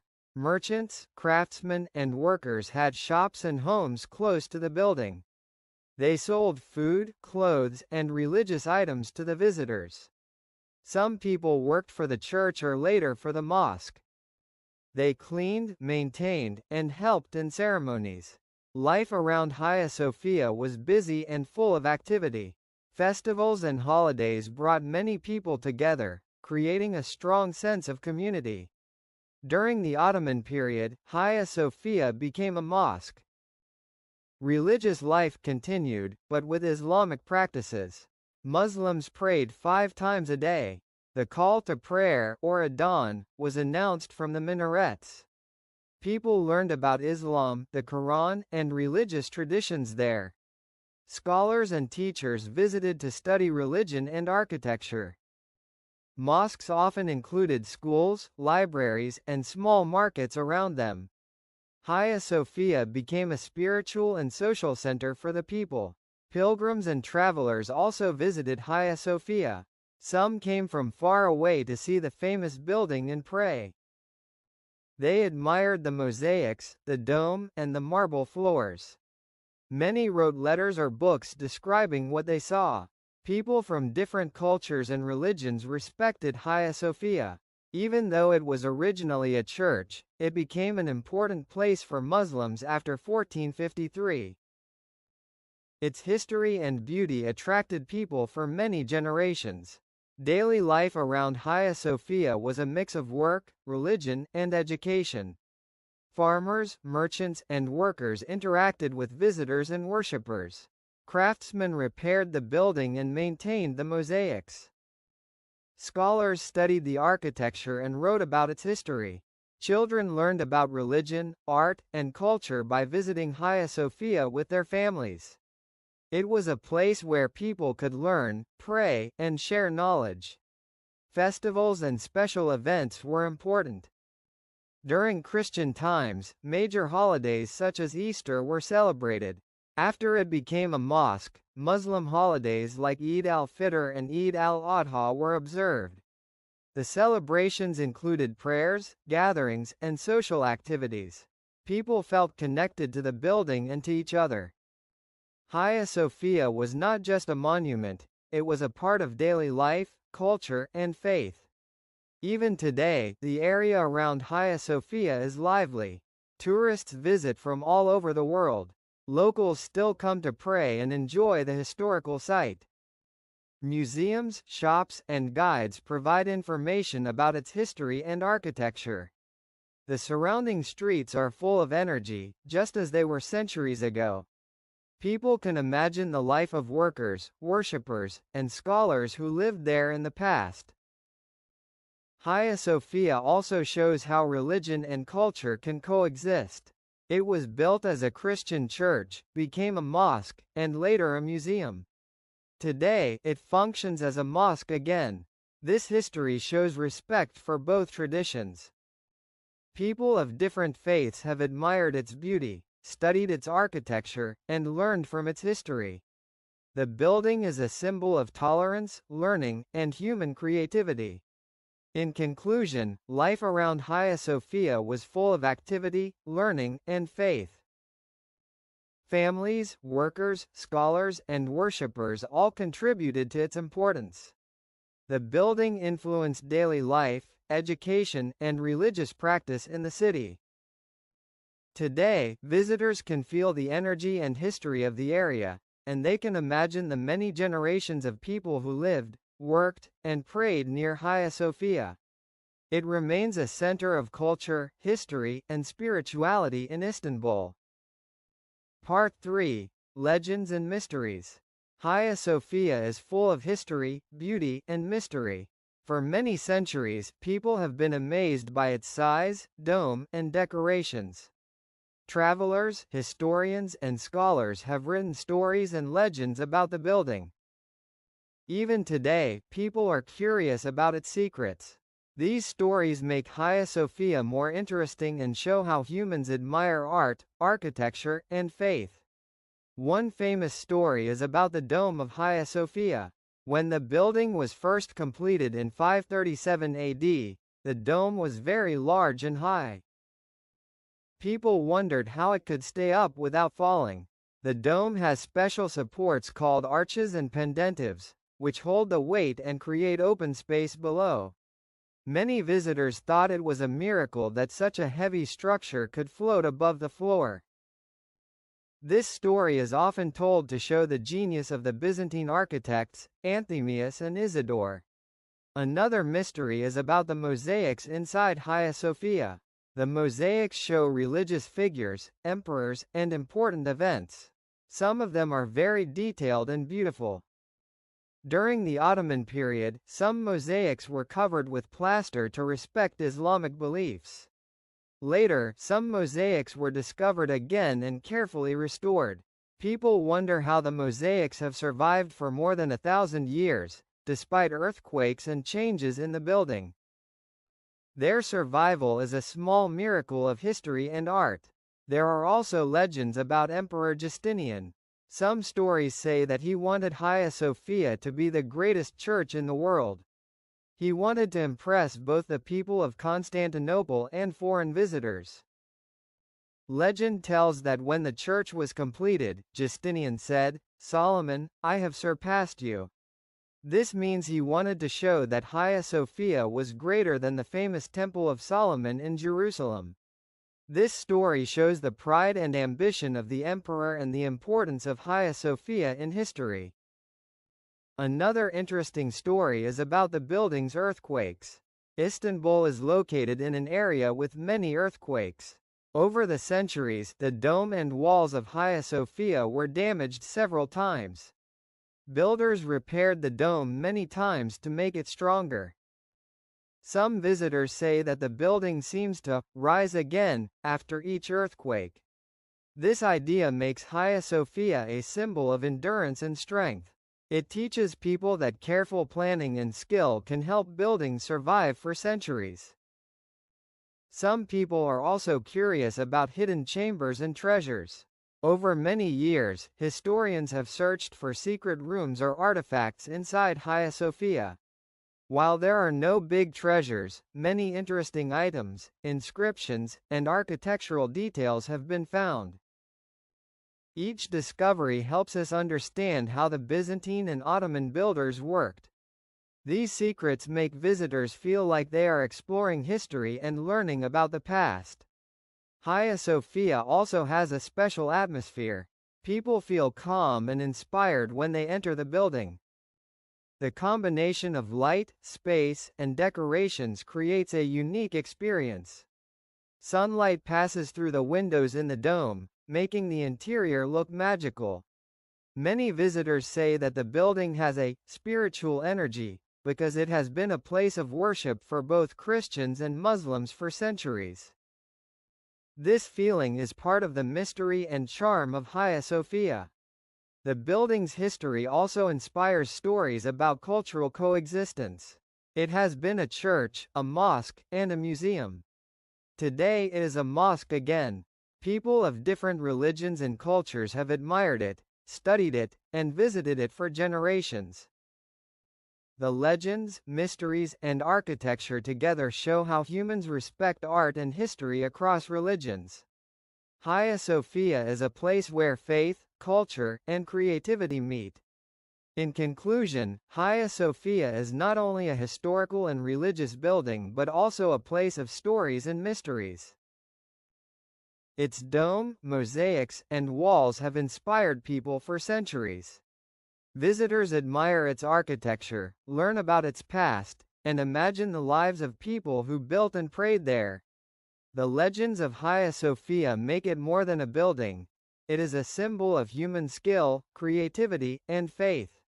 It continues to fascinate the world with its beauty and secrets. Part 4. Today and its legacy. Today, Hagia Sophia is one of the most visited buildings in the world. People come from many countries to see its beautiful dome, walls, and decorations. Visitors admire the mosaics, the marble, and the tall minarets. Hagia Sophia is not only a religious building but also a symbol of history and culture. It attracts tourists, students, and researchers from around the world. The building is carefully protected and maintained. Architects and engineers work to repair the dome, walls, and floors. Earthquakes, weather, and time have caused damage over the centuries. Experts use modern technology to study Hagia Sophia and protect it. They use lasers, scans, and careful measurements to ensure that the building remains strong. These efforts help preserve the history and beauty of Hagia Sophia for future generations. Hagia Sophia is also important for education. Students, teachers, and researchers study its architecture, mosaics, and history. Schools and universities use it as a real example of Byzantine and Ottoman culture. Scholars study the building to understand construction techniques, religious traditions, and artistic styles. Visitors can also learn about its history, from the time it was built by Emperor Justinian to its role as a mosque in the Ottoman period. Tourism is very important for Hagia Sophia and the city of Istanbul. Millions of visitors come every year. Local guides explain the history and details of the building. Tourists take photos, visit nearby museums, and learn about ancient and modern Istanbul. Tourism helps the local economy and spreads knowledge about Hagia Sophia and Turkish culture. It also encourages respect for history and heritage. Hagia Sophia is a symbol of cultural coexistence. It has been a Christian church, a mosque, and a museum. Today, it functions as a mosque again. People of different religions and cultures admire its architecture and history. The building shows how different traditions can share a single space. It is an example of respect, understanding, and learning from the past. Modern research continues to reveal new facts. Scientists study the structure of the dome, the mosaics, and hidden details in the walls. Archaeologists examine the surrounding area to learn about the people who built and maintained Hagia Sophia. Even after centuries, the building continues to teach us about art, religion, and history. These discoveries show that Hagia Sophia is more than a building, it is a living history lesson. Hagia Sophia also inspires architects and artists today. Its combination of a large dome, open space, and detailed decoration has influenced many other buildings. Mosques, churches, and even modern buildings have learned from its design. Hagia Sophia demonstrates how creativity, skill, and planning can produce a monument that lasts for thousands of years. It is a source of inspiration for people around the world. In conclusion, Hagia Sophia is a bridge between the past and the present. It teaches us about Byzantine and Ottoman history, religion, art, and architecture. Its dome, mosaics, and minarets show the skill and creativity of ancient builders. Hagia Sophia remains a place of worship, learning, and admiration. It is a symbol of cultural heritage, human achievement, and coexistence. People from all over the world can visit, learn, and feel inspired by this magnificent building. Hagia Sophia is truly a treasure of human history. Hello everyone, welcome to an easy English story. Today, we will learn about the Pyramids of Giza and the Great Sphinx of Giza, two of the most famous wonders of the world. Listen carefully and read along to practice your English listening and reading skills. Let's begin our journey through history and English. The Pyramids and the Great Sphinx of Giza. Part 1. The History. The Pyramids of Giza and the Great Sphinx of Giza are some of the most famous monuments in the world. They are part of ancient Egypt and have been standing for more than 4,000 years. These buildings are not only very old, but they are also very large and impressive. People from all over the world come to see them. They show the skill, intelligence, and power of the ancient Egyptians. Today, they are also called one of the seven wonders of the ancient world. Long ago, Egypt was a kingdom ruled by pharaohs. Pharaohs were the kings and rulers of Egypt. They were considered very important and sometimes even as gods. They wanted to be remembered forever. That is why they built pyramids as their tombs. The pyramids were not just simple graves. They were designed to protect the body of the pharaoh and to hold treasures for the afterlife. Ancient Egyptians believed in life after death. They thought the pharaoh's spirit would continue to live in the next world, and the pyramids helped this journey. The largest pyramid is called the Great Pyramid of Khufu. It was built about 4,500 years ago during the reign of Pharaoh Khufu. The Great Pyramid was the tallest building in the world for over 3,800 years. It is made of millions of limestone and granite blocks. Each block weighs several tons. We do not know exactly how the ancient Egyptians moved these heavy stones. Some scientists think they used ramps, levers, and very careful planning. Other smaller pyramids were built nearby for other pharaohs, like Khafra and Menkaure. Together, these pyramids form the famous Giza Pyramid Complex. Next to the pyramid stands the Great Sphinx of Giza.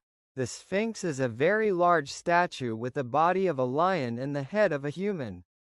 Some historians believe the head represents Pharaoh Khafra.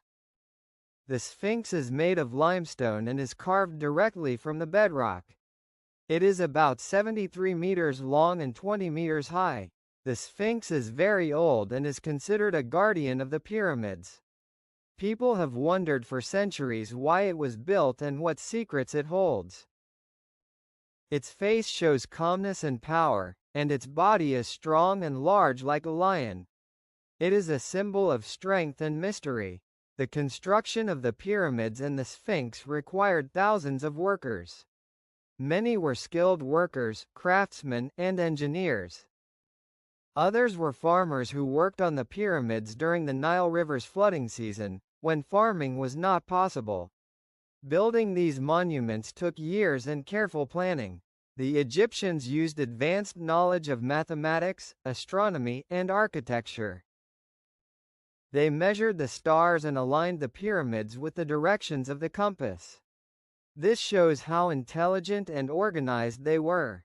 The pyramids were not only tombs, they were also part of a religious and cultural system. Egyptians believed that the pharaoh was the link between humans and gods. Temples, statues, and the pyramids all showed respect for gods and the pharaoh. Many items were placed inside the tombs, such as jewelry, food, tools, and furniture. These items were meant to help the pharaoh in the afterlife. The walls of some pyramids were decorated with inscriptions and drawings, called hieroglyphs, that told stories about the pharaoh's life and achievements. Over the centuries, many travelers and historians have been fascinated by the pyramids and the Sphinx. Ancient Greek historians wrote about them more than 2,000 years ago. Later, during the Middle Ages and the Renaissance, European explorers also visited them. They were amazed by their size, precision, and beauty. Even today, scientists and archaeologists study them to understand how they were built and what life was like in ancient Egypt. Despite the passage of time, they still inspire curiosity and admiration. The pyramids and the Sphinx are not just monuments. They are part of human history. They teach us about ancient Egyptian civilization, religion, and culture. They show the abilities of people who lived thousands of years ago. When we look at these monuments, we can imagine the life, beliefs, and efforts of ancient Egyptians. The Great Pyramid, the smaller pyramids, and the Sphinx together form a remarkable sight that continues to attract millions of visitors every year. They are truly a wonder of the world. In conclusion, the pyramids of Giza and the Great Sphinx of Giza are symbols of history, culture, and human achievement. They were built to honor pharaohs and gods, to protect the dead, and to show the power of ancient Egypt. They remain today as a testament to human skill, creativity, and faith. Every stone tells a story of dedication and knowledge. Standing in front of the pyramids or the Sphinx, people can feel the greatness of the past and the mysteries that continue to fascinate the world. Part 2. Life around the pyramids. The pyramids of Giza were not built in empty deserts. Thousands of people lived and worked near them. These people included skilled workers, farmers, craftsmen, and even soldiers. They all played an important role in the construction and protection of the pyramids. The workers' villages were close to the pyramid complex, where they could rest, eat, and live during their long hours of work. Life near the pyramids was very busy and full of activity. The workers who built the pyramids were not slaves, as some people think. Many were farmers who worked on the pyramids during the Nile River's flooding season. When the fields were underwater, farming was impossible, so the pharaohs asked the farmers to help build the monuments. Skilled workers, like stonecutters, masons, and engineers, worked all year. They lived in villages made of mud bricks, with simple homes and common areas. Food, water, and medical care were provided for them. Archaeologists have found evidence of bakeries, workshops, and even small hospitals near the pyramids. Families also lived near the pyramids. Women cooked meals and took care of children while the men worked. Children played in the streets and helped with small tasks. Life was difficult because the desert could be very hot during the day and cold at night. However, the villages were full of cooperation. People shared work and helped each other.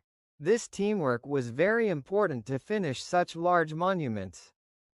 The pyramids were built carefully and slowly, year by year, generation by generation. The pyramids were part of the religious life of Egypt. The Egyptians believed in gods, goddesses, and the afterlife. They thought the pharaoh was a god on earth. The pyramids were tombs for the pharaohs and treasures for their journey after death. Priests and officials worked near the pyramids to perform rituals and protect sacred objects. They made offerings of food, wine, and incense. They also wrote inscriptions on the walls, called hieroglyphs, to record the life and achievements of the pharaoh. The pyramids were, therefore, not only homes for the dead, but also centers of religion and culture. Trade and supply were also part of life near the pyramids. Food, stone, and tools had to be transported from other parts of Egypt. Workers carried stones from quarries and brought limestone, granite, and other materials. Boats sailed on the Nile River carrying goods. Traders visited the villages to sell food, clothes, and everyday items. Markets were small but busy, with people speaking, trading, and exchanging ideas. Life around the pyramids was a mix of hard work, religion, and community. The Great Sphinx also played a role in daily life. It was considered a guardian of the pyramids. People believed that the Sphinx protected the pharaoh's tombs from evil spirits. Priests performed rituals near the Sphinx, and travelers often stopped to admire it. The Sphinx was a symbol of strength and wisdom, and it reminded people of the power of the pharaoh. Its presence made the pyramid complex not only a burial site but also a sacred and protected area. Life near the pyramids was not easy. The work was hard, the desert was harsh, and the days were long. Yet, the workers were proud. They knew they were part of something important and eternal. Each stone they placed, each block they moved, contributed to a monument that would last for thousands of years. The pyramids and the Sphinx were more than buildings. They were a testament to human effort, organization, and skill. Even after the pyramids were completed, life continued around them. People maintained the pyramids and the Sphinx, repaired damages, and continued rituals. Generations of Egyptians grew up with these monuments.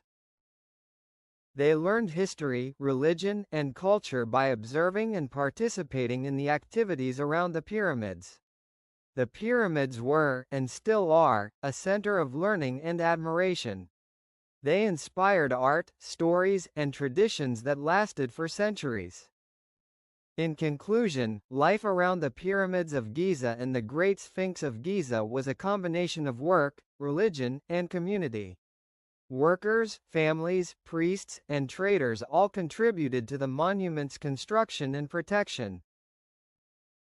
The pyramids were not only tombs but also symbols of Egyptian culture and civilization.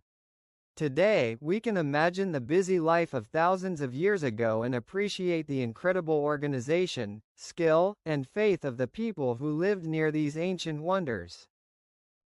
Part 3. Legends and Mysteries. The Pyramids of Giza and the Great Sphinx of Giza have amazed people for thousands of years. They are not only large and beautiful, but they are also full of mysteries. People have always asked questions about them. How were the huge stones moved? Why were the pyramids built in that exact way? Who really designed the Sphinx? These questions make the pyramids and the Sphinx very interesting for historians, scientists, and tourists. One of the most famous legends is about the Sphinx's missing nose. Long ago, people wondered why the Sphinx does not have a nose. Some stories say that it was broken by invaders. Other stories suggest it was damaged by soldiers or even by natural erosion over time. Nobody knows exactly what happened. The missing nose adds to the mystery of the Sphinx. It makes people curious and creates many interesting stories about ancient Egypt. Another mystery is about the construction of the pyramids. The Great Pyramid of Khufu has millions of stones. Each stone weighs several tons. Scientists are not completely sure how the ancient Egyptians moved and placed them so precisely. Some believe they used ramps made of mud or stone. Others think they used levers and ropes. There are also theories that the Egyptians used water to move the stones. Even today, engineers study these ideas to understand how humans built such a huge monument without modern machines. There are also legends about treasures hidden inside the pyramids. For centuries, people believed that gold, jewelry, and important objects of the pharaohs were still inside the pyramids. Tombs were discovered with treasures, but some chambers are empty. Many people have tried to find secret rooms or hidden passages. Modern technology, such as radar and scanning, has discovered unknown spaces, but most secrets of the pyramids are still not fully explained. This makes them exciting and mysterious even today. The pyramids and the Sphinx are also linked to the stars. Ancient Egyptians studied astronomy carefully. The pyramids were built with precise alignment to certain stars. Some scientists believe that the three main pyramids of Giza are aligned with the three stars in Orion's belt. Orion was associated with Osiris, the Egyptian god of the afterlife. This connection between the pyramids and the stars shows the Egyptians' advanced knowledge of astronomy and religion. It also adds a mystical aspect to these monuments. Legends also tell stories about ghosts and spirits. Ancient Egyptians believed in life after death. They thought the pharaoh's spirits continued to live inside the pyramids. Some people say that during the night, the pyramids are full of energy and mystery. Visitors often feel a special atmosphere when they are near the Sphinx. The calm face and the strong lion body seem to watch over the desert. For many people, this makes the Sphinx alive in their imagination. The pyramids have inspired stories in many cultures. Ancient Greek historians wrote about them, and travelers from Europe and Asia told their tales for centuries. Modern books, movies, and documentaries also discuss the pyramids' mysteries. Writers imagine secret codes, alien visits, or hidden knowledge. While many of these stories are fictional, they show how humans are fascinated by the size, beauty, and intelligence behind the construction of the pyramids and the Sphinx. Despite the legends and mysteries, the pyramids also teach real history. Archaeologists study the workers' villages, tools, and inscriptions to understand ancient life. Hieroglyphs in some tombs tell stories about the pharaohs, their families, and religious beliefs. The pyramids are therefore both real monuments and symbols of imagination.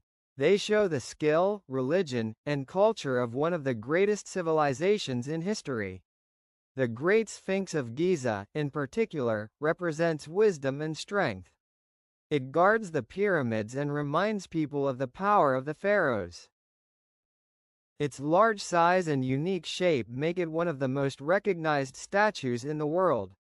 Even though we do not know all of its secrets, it continues to inspire curiosity and respect. People from all over the world come to see it, take photos, and imagine what life was like thousands of years ago. In conclusion, the pyramids of Giza and the Great Sphinx of Giza are full of legends, mysteries, and stories. They have fascinated people for thousands of years and continue to do so today. Their construction, purpose, and secrets are still studied by scientists and enjoyed by visitors. They are not only monuments of stone, they are monuments of human imagination, culture, and intelligence. The pyramids and the Sphinx show how humans can create wonders that last forever and continue to inspire curiosity around the world. Part 4. The Pyramids Today and Their Legacy. Today, the Pyramids of Giza and the Great Sphinx of Giza are some of the most visited and studied monuments in the world. Millions of tourists travel to Egypt every year to see them. They come to admire the size, beauty, and history of these amazing structures. The Great Pyramid, the smaller pyramids, and the Sphinx continue to inspire people from all over the world. They are not only ancient buildings, they are symbols of human creativity and achievement. The pyramids and the Sphinx are very old. They are more than 4,500 years old. Because of their age, many parts of the monuments are damaged by wind, sand, and time. Archaeologists and engineers work to protect and restore them.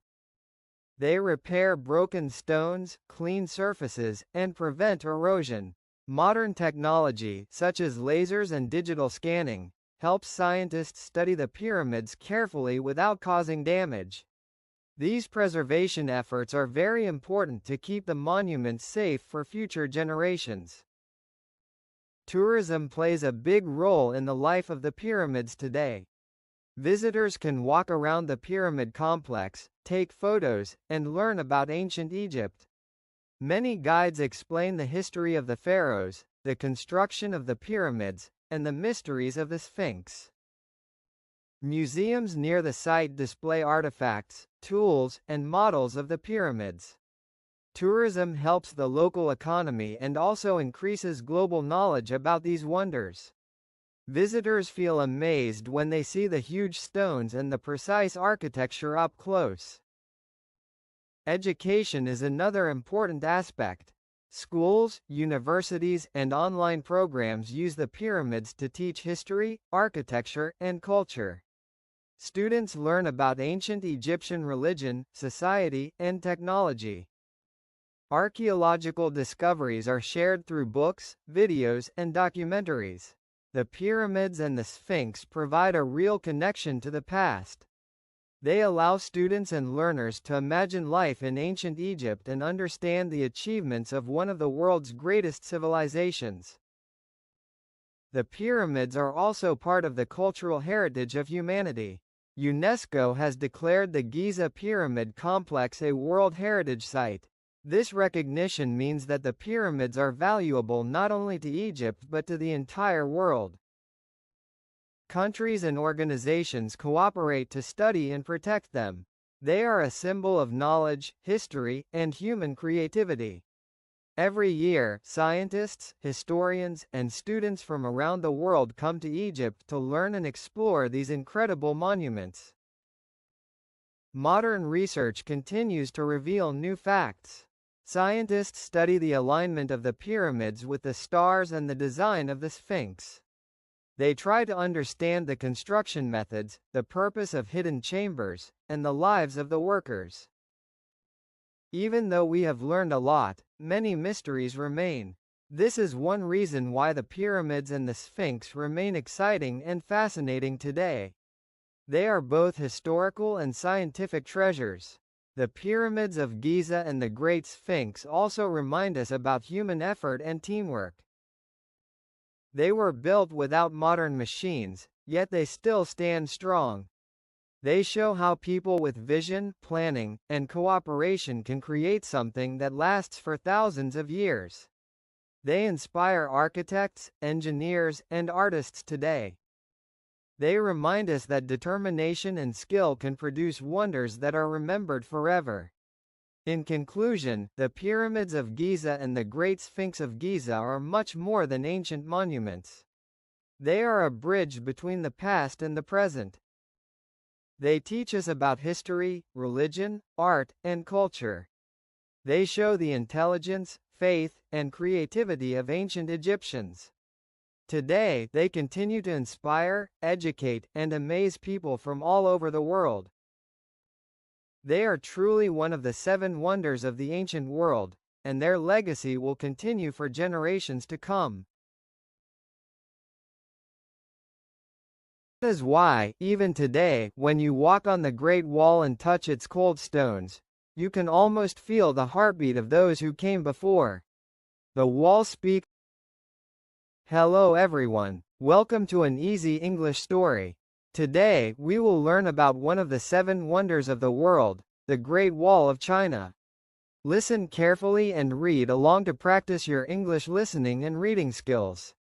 Let's begin our journey through history and English together. The Great Wall of China. Part 1.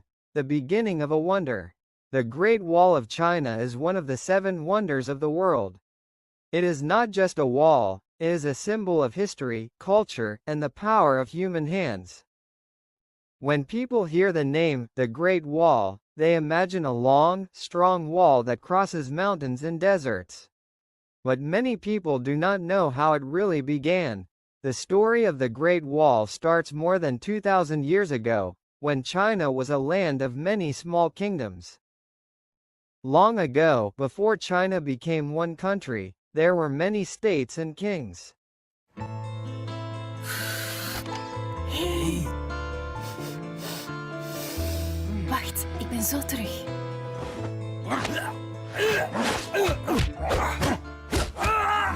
Oh, je vindt ze leuk. Maak iedereen jaloers en ruik naar luxe parfum met de nieuwe Axfine Fragrance Collection.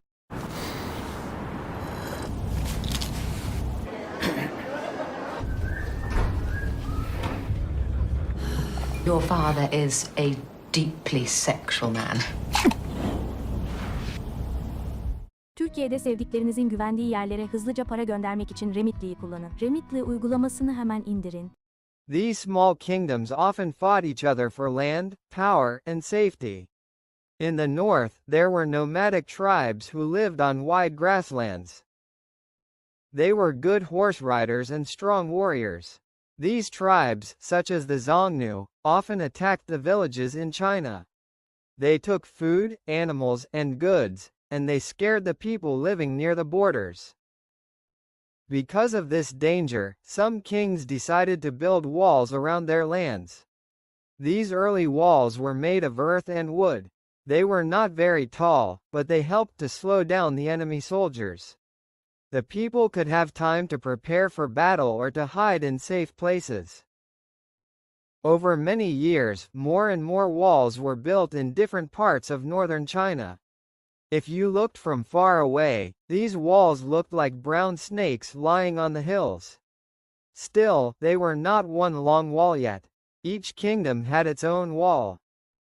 Then came a strong and ambitious leader, Qin Shi Huang, the king of the state of Qin. He had a dream to unite all the kingdoms under one rule. After many wars, he became the first emperor of a united China in 221 BC. He wanted to make China safe, powerful, and rich. One of his biggest plans was to build a great wall across the north, so that enemies could no longer enter the land easily.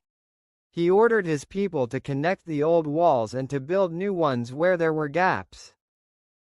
The work began, and it was very hard. There were no modern tools or machines. Everything was done by hand. Thousands of workers, soldiers, and even prisoners were sent to the mountains and deserts. They carried heavy stones and soil on their backs. The weather was sometimes very cold and sometimes very hot. Many workers became sick or died, but the building continued. The emperor wanted the wall to be strong and long enough to protect the new empire. The Great Wall was not just a wall. It was also a road for soldiers and horses. It had watchtowers where guards could stand and look far across the land. When they saw danger, they used smoke during the day and fire at night to send messages quickly. In this way, soldiers could warn each other about enemy attacks even from many kilometers away. The wall became like a silent army that watched over China day and night. When the first part of the Great Wall was finished, it stretched for thousands of kilometers. It went over high mountains, deep valleys, and wide deserts. From the top, soldiers could see everything around them. For the people of China, the wall became a symbol of strength and safety. It showed that their emperor was powerful and that their land was united. However, for the workers who built it, the wall also represented hard work, pain, and sacrifice. The wall changed over time. After Emperor Qin Shi Huang died, other dynasties repaired and rebuilt it. Some added new parts, and others made it stronger with bricks and stones. Each emperor wanted to leave his mark on the wall. During the Han Dynasty, the wall was used to protect trade routes such as the Silk Road. Traders from the West brought goods like horses and glass, and they took silk, tea, and paper from China. The Great Wall stood near this road like a guardian watching the movement of people and goods. Even though the wall could not stop every attack, it helped China stay safe for centuries. It made travel and trade more secure, and it gave the people a feeling of pride. They saw the Great Wall as proof that humans could build something incredible even with simple tools. Today, when people look at old pictures or visit the wall, they can still feel the power of that ancient dream, to build something so great that it would last forever. The Great Wall of China began as a plan for protection, but over time, it became something much greater. It became a wonder of the world, a story of unity, and a lesson in human history. It tells us that when people work together, they can build something that stands for thousands of years. The stones may be old, but the meaning is still alive. The Great Wall continues to remind us that strength, courage, and vision can shape not only a country, but also the story of all humanity. Part 2. Life along the wall. When the Great Wall was first completed, it was not only a huge wall made of stones and earth. It was also a living place. Many people worked, lived, and even died near the wall. For centuries, the wall was full of life, not just soldiers but also farmers, traders, and families. It was a border, a road, and a home for many people. Every brick carried a story of hard work, hope, and survival. The northern part of China, where the wall stands, has a very different climate. Winters are long and cold, with strong winds and snow. Summers can be hot and dry. The land is full of mountains and deserts. Because of this, living near the wall was never easy. Soldiers had to face not only enemies but also nature. They stayed in small watchtowers or forts along the wall. Mooi loon en extra voordelen? Check. Doorgroeimogelijkheden? Check. Zeker zijn van uw job? These towers were their homes for months or even years. A typical soldier's life on the wall was simple and hard. Every morning, he woke up early to check the area. He climbed to the top of the wall and looked far into the distance. If he saw smoke or moving dust, it could mean enemies or travelers were coming. The soldiers always had to be ready. They practiced fighting, repaired broken parts of the wall, and took turns watching at night. They cooked simple food, like rice or soup, and used fire to keep warm during cold nights. Sometimes, the soldiers felt lonely. The wall was long and far from big cities. Letters from home took many weeks to arrive, if they arrived at all. To make life easier, small villages started to grow near the wall. Families of soldiers, farmers, and workers built houses there. They planted crops and raised animals to feed the soldiers. Over time, these small villages became busy places full of trade and daily life. The Great Wall also became a part of trade routes. During the Han Dynasty, a very important road called the Silk Road passed near the wall. This road connected China to Central Asia, the Middle East, and even Europe. Traders carried silk, tea, paper, and other goods from China to faraway lands.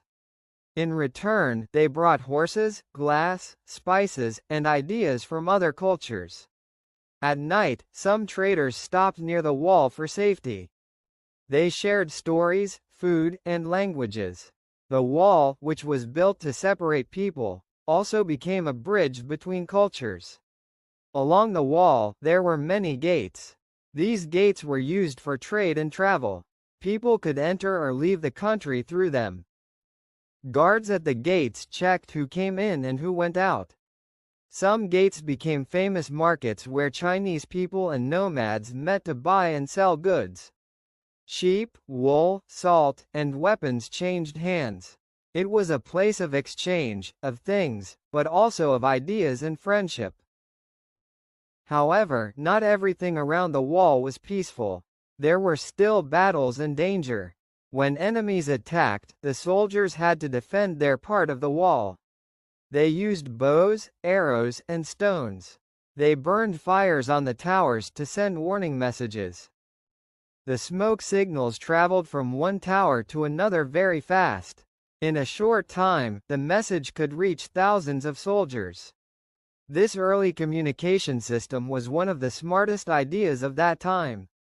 During quiet times, the soldiers repaired the wall. The wind, rain, and sand damaged it every year. They filled cracks, replaced broken stones, and made sure the towers were strong. They also trained young soldiers, teaching them how to fight and survive in the mountains. Life on the wall was full of work, but also pride. The soldiers believed they were protecting not just land, but their families and people. The Great Wall also had an emotional meaning for many. When people looked at it, they felt proud of their country. The wall was a sign of unity and protection. But for others, especially those who built it, the wall was a reminder of pain. Thousands of workers lost their lives during its construction. Some families never saw their loved ones again. Stories about their sacrifices became part of Chinese history and legend. Despite all the suffering, the wall brought a kind of peace. It helped China control its borders and protect its culture. It also gave people time to develop art, science, and farming. Without the wall, China's history might have been very different.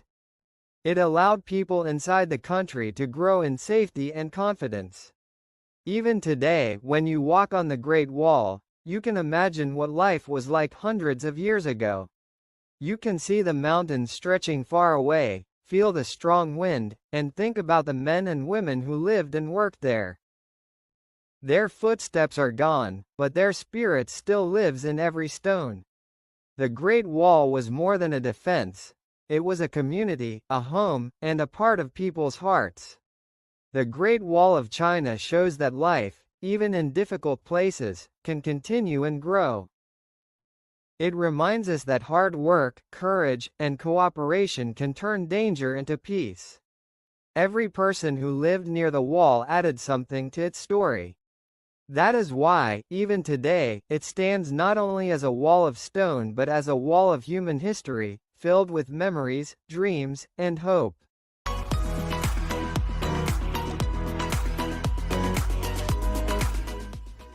Wat is er nou plezanter dan pannenkoeken bakken met de kleinkinderen? Hé, mannen? Part 3. Legends and Stories of the Wall. The Great Wall of China is not only a great building of stones and bricks.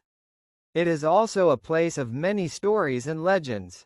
For more than 2,000 years, people have told tales about love, loss, bravery, and magic that happened near the wall. These stories make the wall more than a piece of history, they make it a part of the human heart. When people visit the wall today, they do not only see stones, they also feel the emotions and dreams of those who lived long ago.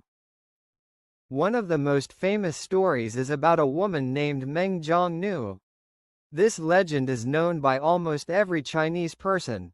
A long time ago, when the wall was being built, many men were taken from their homes to work on it. They were forced to travel far away and work in very hard conditions.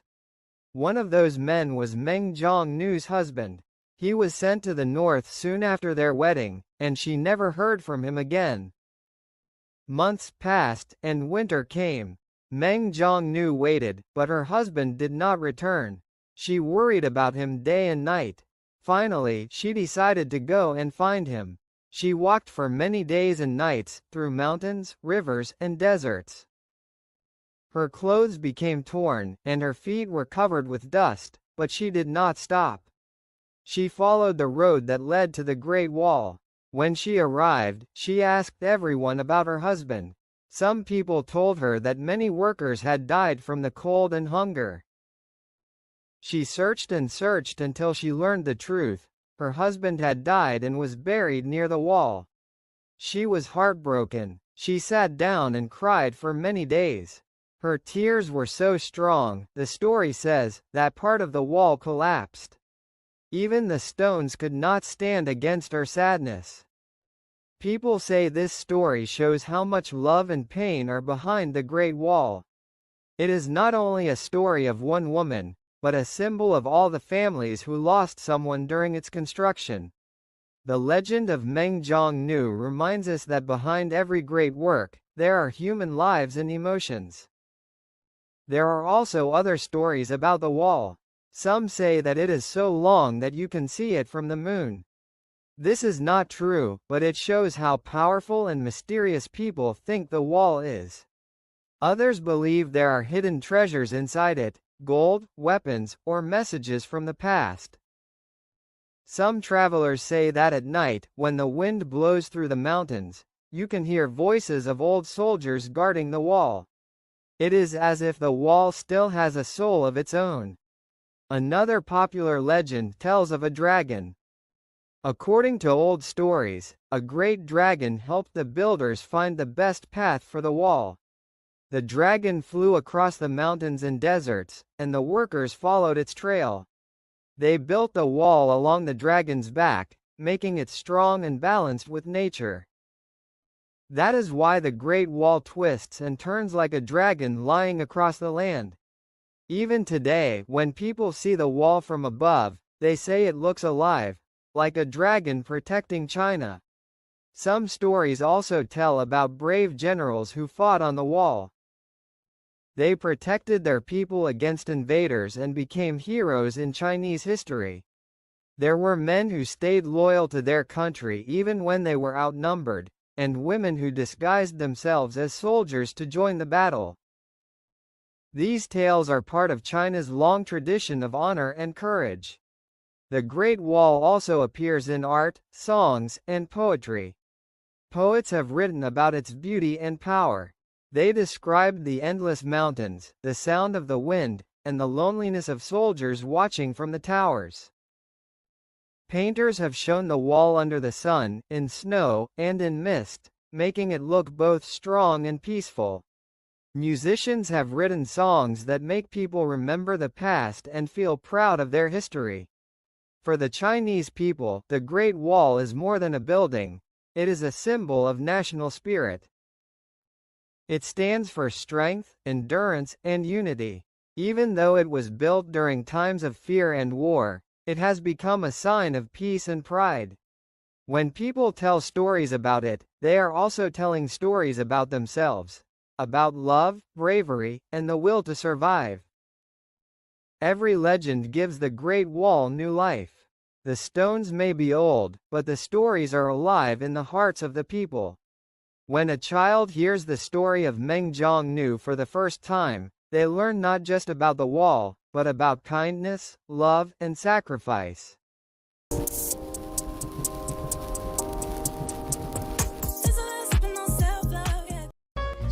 Kies je feestpromo voor maar €59 als je internet van Telenet neemt.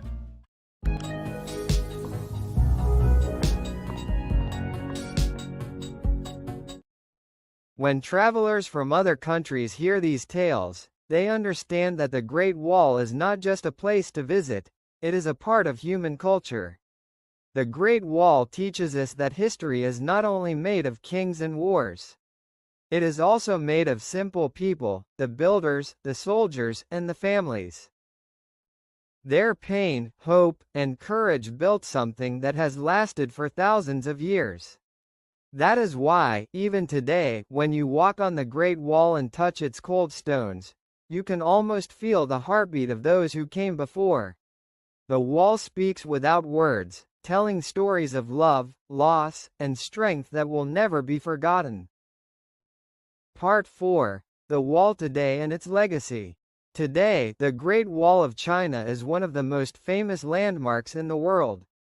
It is not only an old wall of stone, it is a living memory of the past and a symbol of human strength. Millions of people travel from around the world to see it every year. When they stand on the wall and look at the mountains and valleys below, they feel something powerful. They can imagine the hands that built it, the lives that were lost, and the centuries that have passed since the first stones were placed. The Great Wall stretches across more than 20,000 kilometers, passing through mountains, deserts, and grasslands. Some parts are strong and well protected, especially near Beijing, where tourists can visit easily. Other parts are broken and covered with grass, lost in the wild countryside.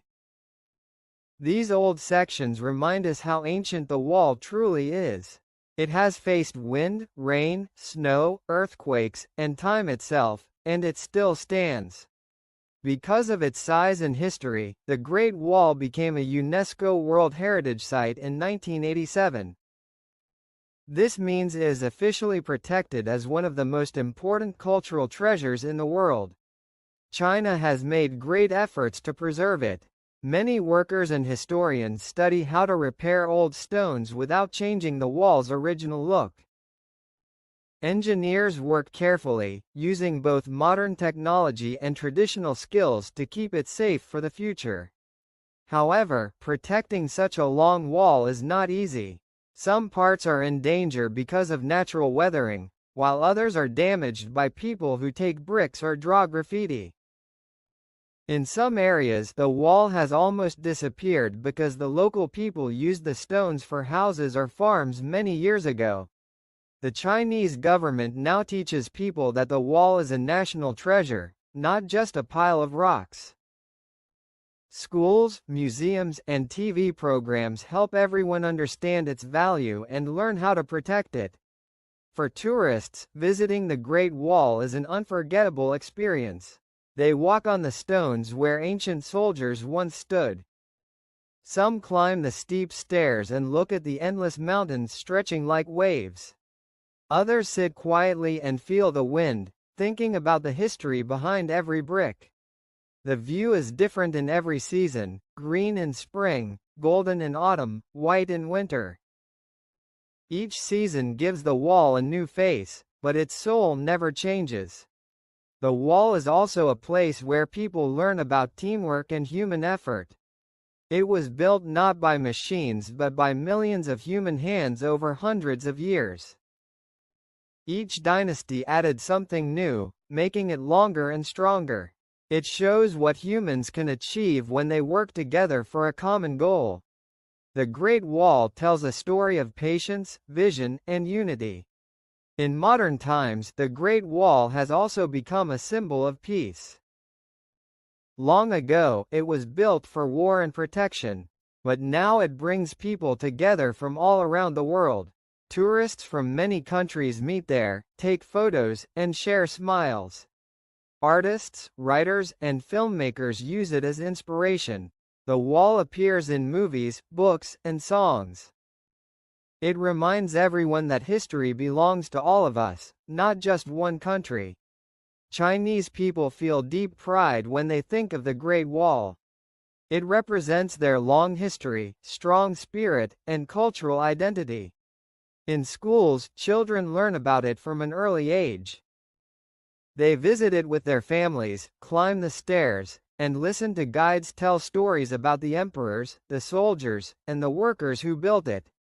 These trips help young generations understand their roots and respect the past.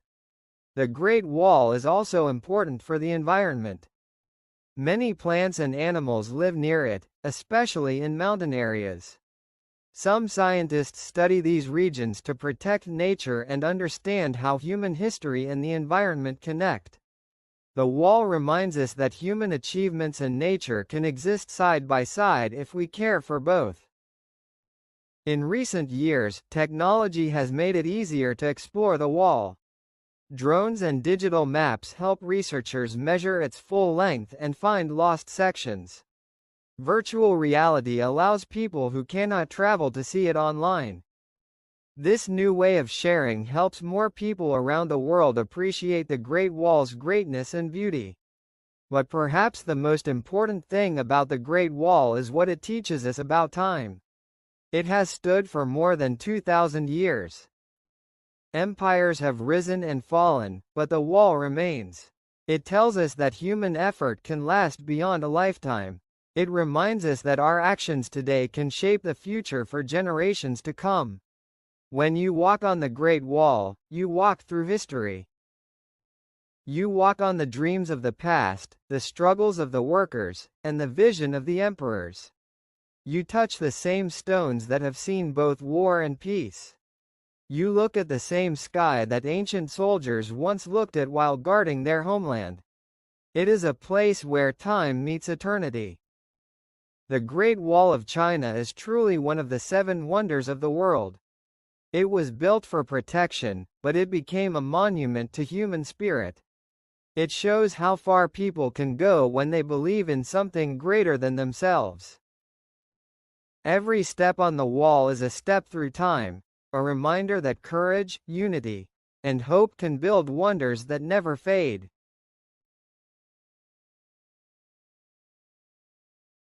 Walking through the ruins of Ephesus, visitors can imagine the streets full of people, the sound of water from fountains, and the voices of teachers and philosophers.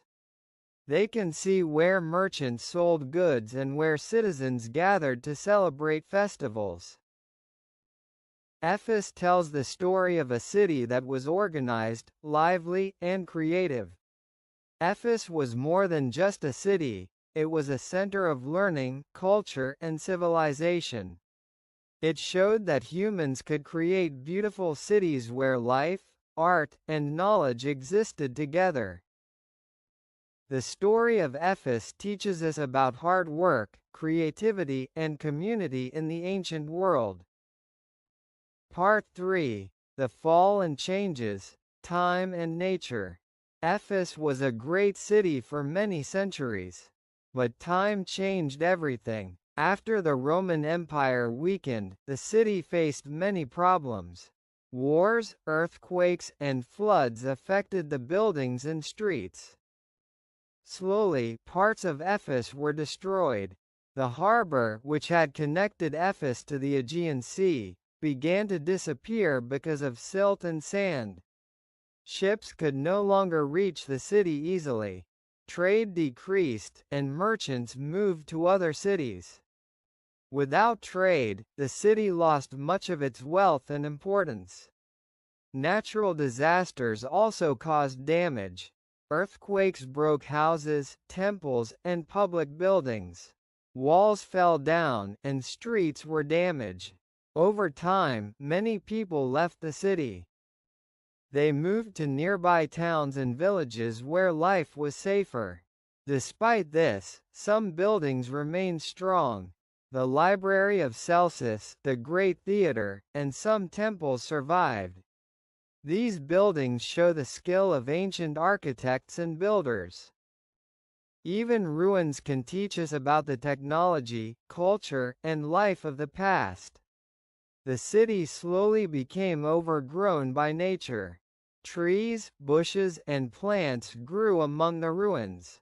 Birds and animals returned to the empty streets and temples. Nature covered the city, hiding the streets and buildings that were once full of life. People in later centuries did not always care for Ephes. Some stones and bricks were taken from the ruins to build houses and mosques in nearby towns. Others explored the city to find treasures. Over time, Ephes became a place of stories and legends rather than a living city.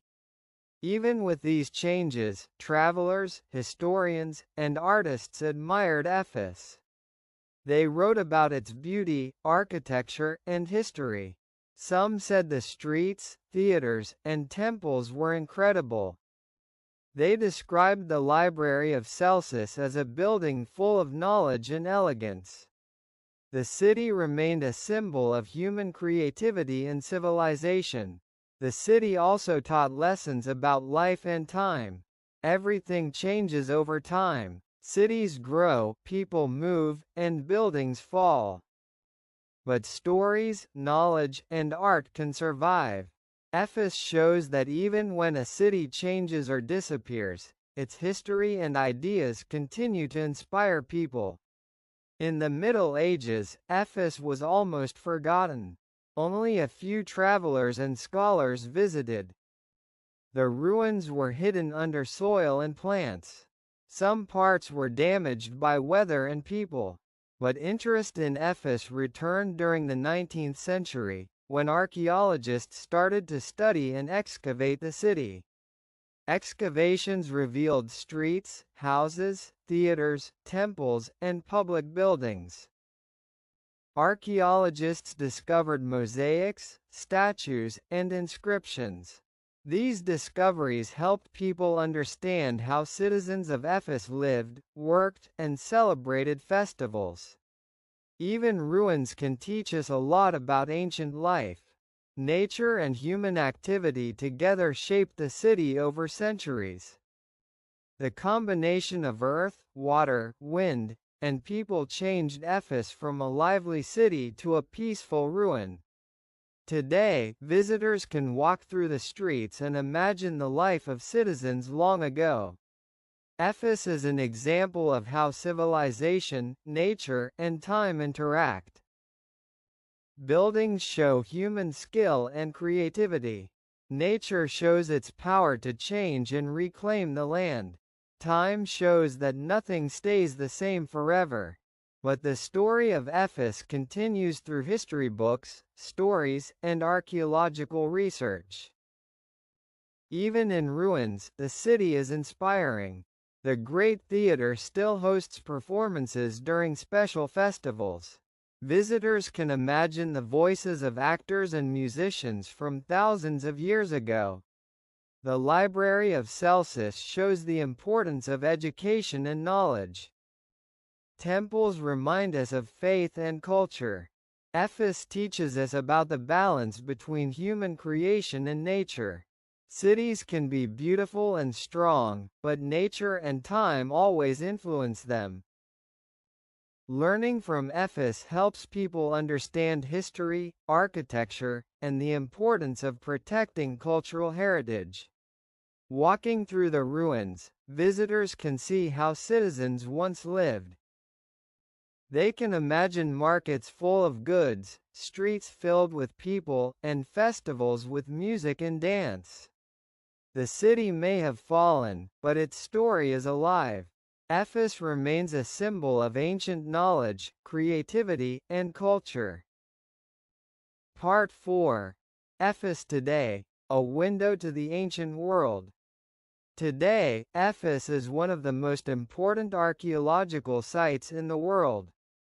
Even though it is not a living city, visitors from all over come to see its ancient streets, theaters, temples, and houses.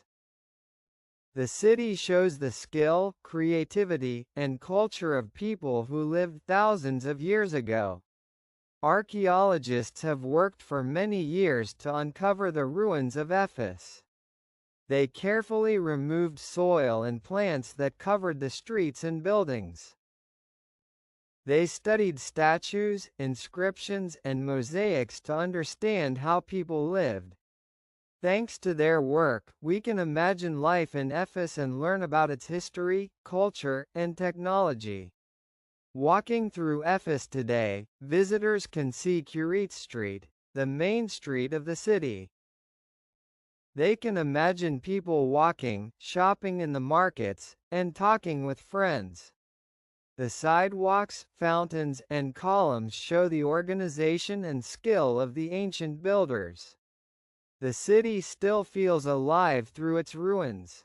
The Library of Celsus is one of the most famous buildings in Ephes today.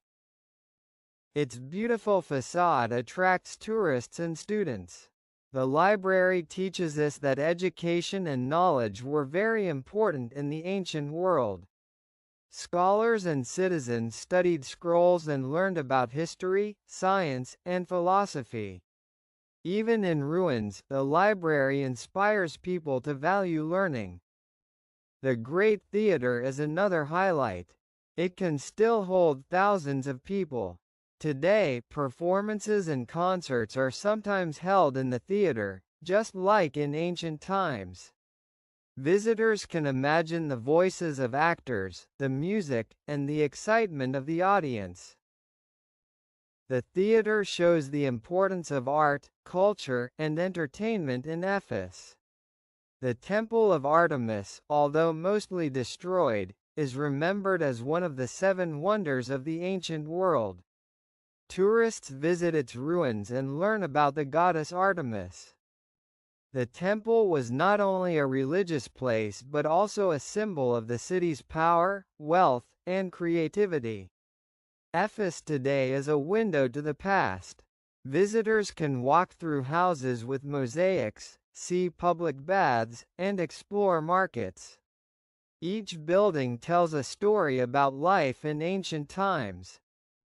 People learn about architecture, art, religion, and daily life. Ephes shows how humans combined nature, technology, and creativity to create a beautiful city. The city also teaches important lessons about preservation and history.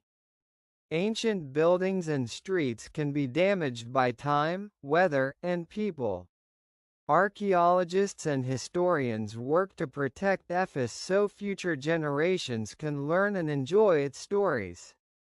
Ephes reminds us to respect cultural heritage and understand the past. Tourists, students, and researchers are amazed by the ruins.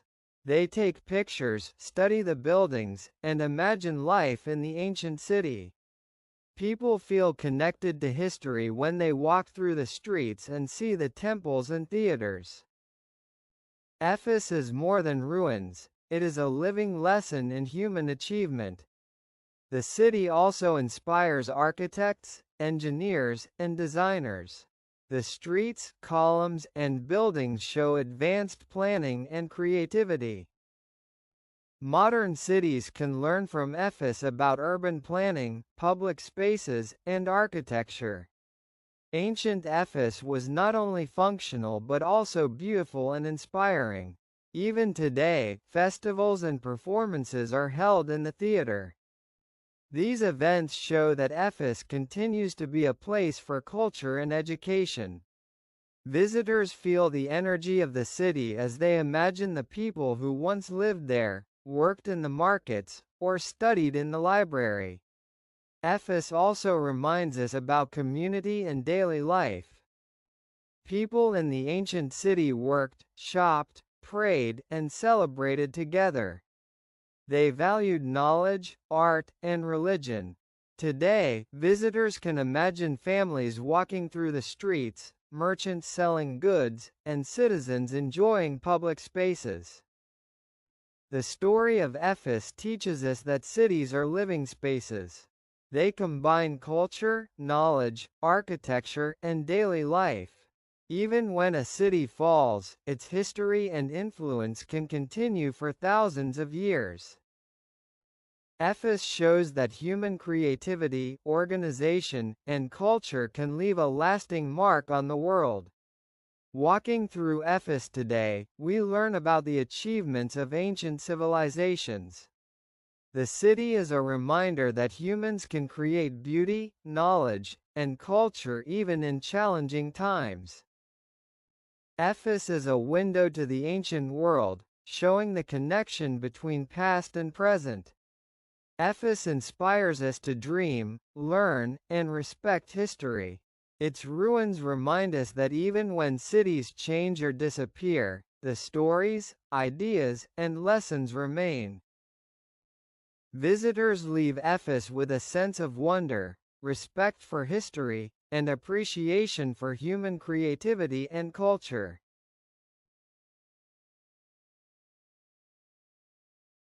That love, creativity, and knowledge could change the world.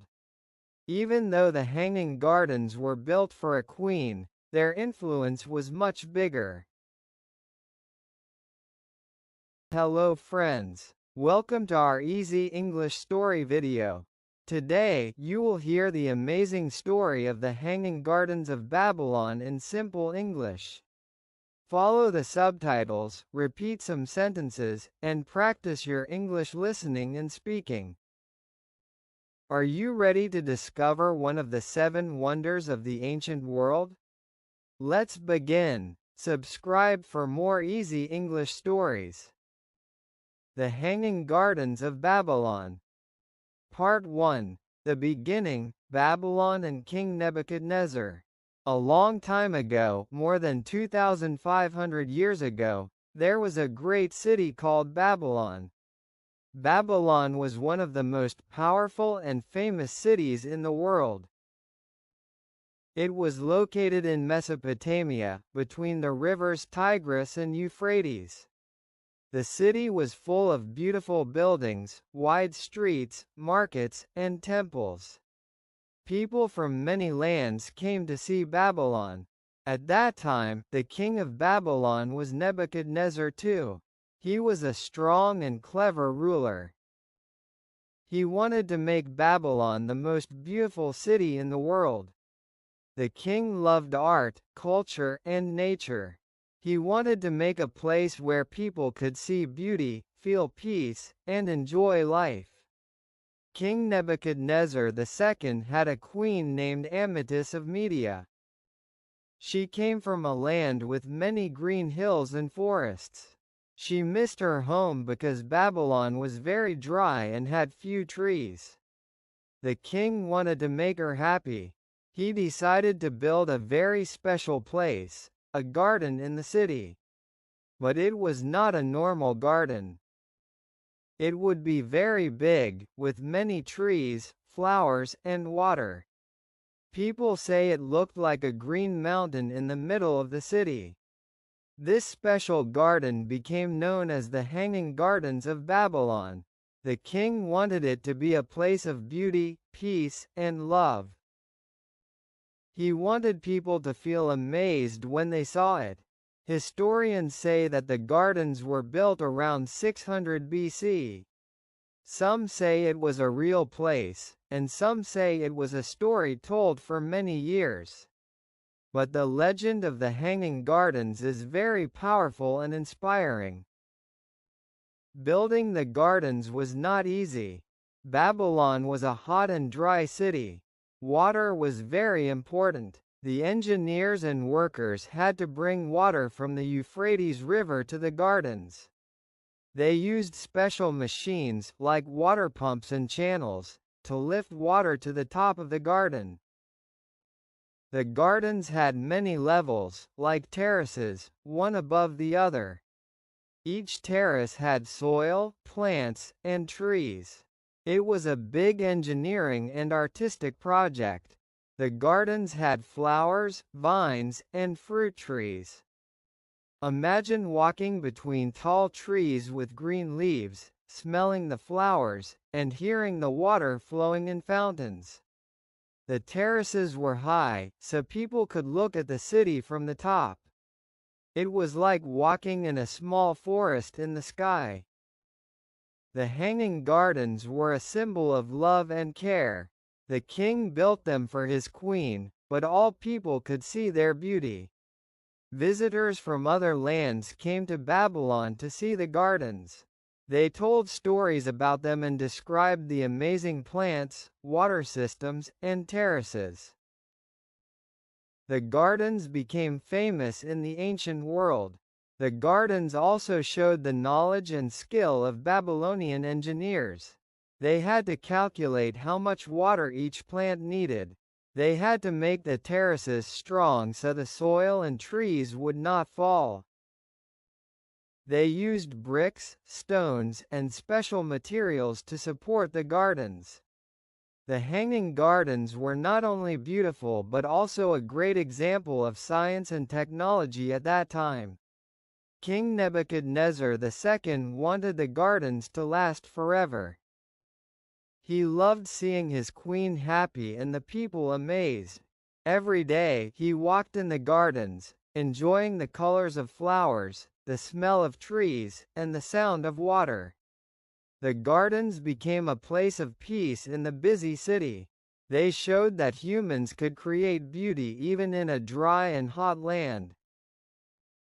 Many travelers wrote about the hanging gardens. They described the terraces, the trees, the flowers, and the waterfalls. Some said that it was like a small paradise on earth. The story of the gardens traveled to Greece, Egypt, and Rome. People told their children about the amazing gardens of Babylon. Even today, the hanging gardens of Babylon are one of the 7 wonders of the ancient world. People admire them not only for their beauty but also for the story behind them. The gardens remind us that humans can create amazing things with love, imagination, and knowledge. The story of Babylon and its hanging gardens teaches us about creativity, care, and the power of nature. Even though we do not see the gardens today, their legend continues. People all over the world still dream about walking in terraces with trees, flowers, and fountains. They imagine a green mountain in the city, built long ago by a king for his queen. The hanging gardens were not just a garden. They were a symbol of love, engineering, and art. They showed how humans can combine nature and construction to create something magical. King Nebuchadnezzar II and Queen Amethyst will always be remembered because of this amazing place. Part 2. The Gardens, Life Among the Trees and Water. The hanging gardens of Babylon were one of the most beautiful places in the ancient world. Imagine walking among green trees, colorful flowers, and flowing water, high above the city. People who visited the gardens said it was like a paradise on earth. The gardens were not flat like normal gardens. They had many terraces, one above the other, like steps. Each terrace had trees, flowers, and plants. Some terraces had vines growing over the walls.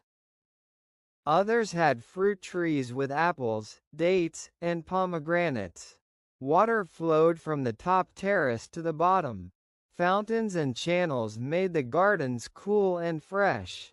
The gardens were created for Queen Amethyst, who missed the green hills of her homeland.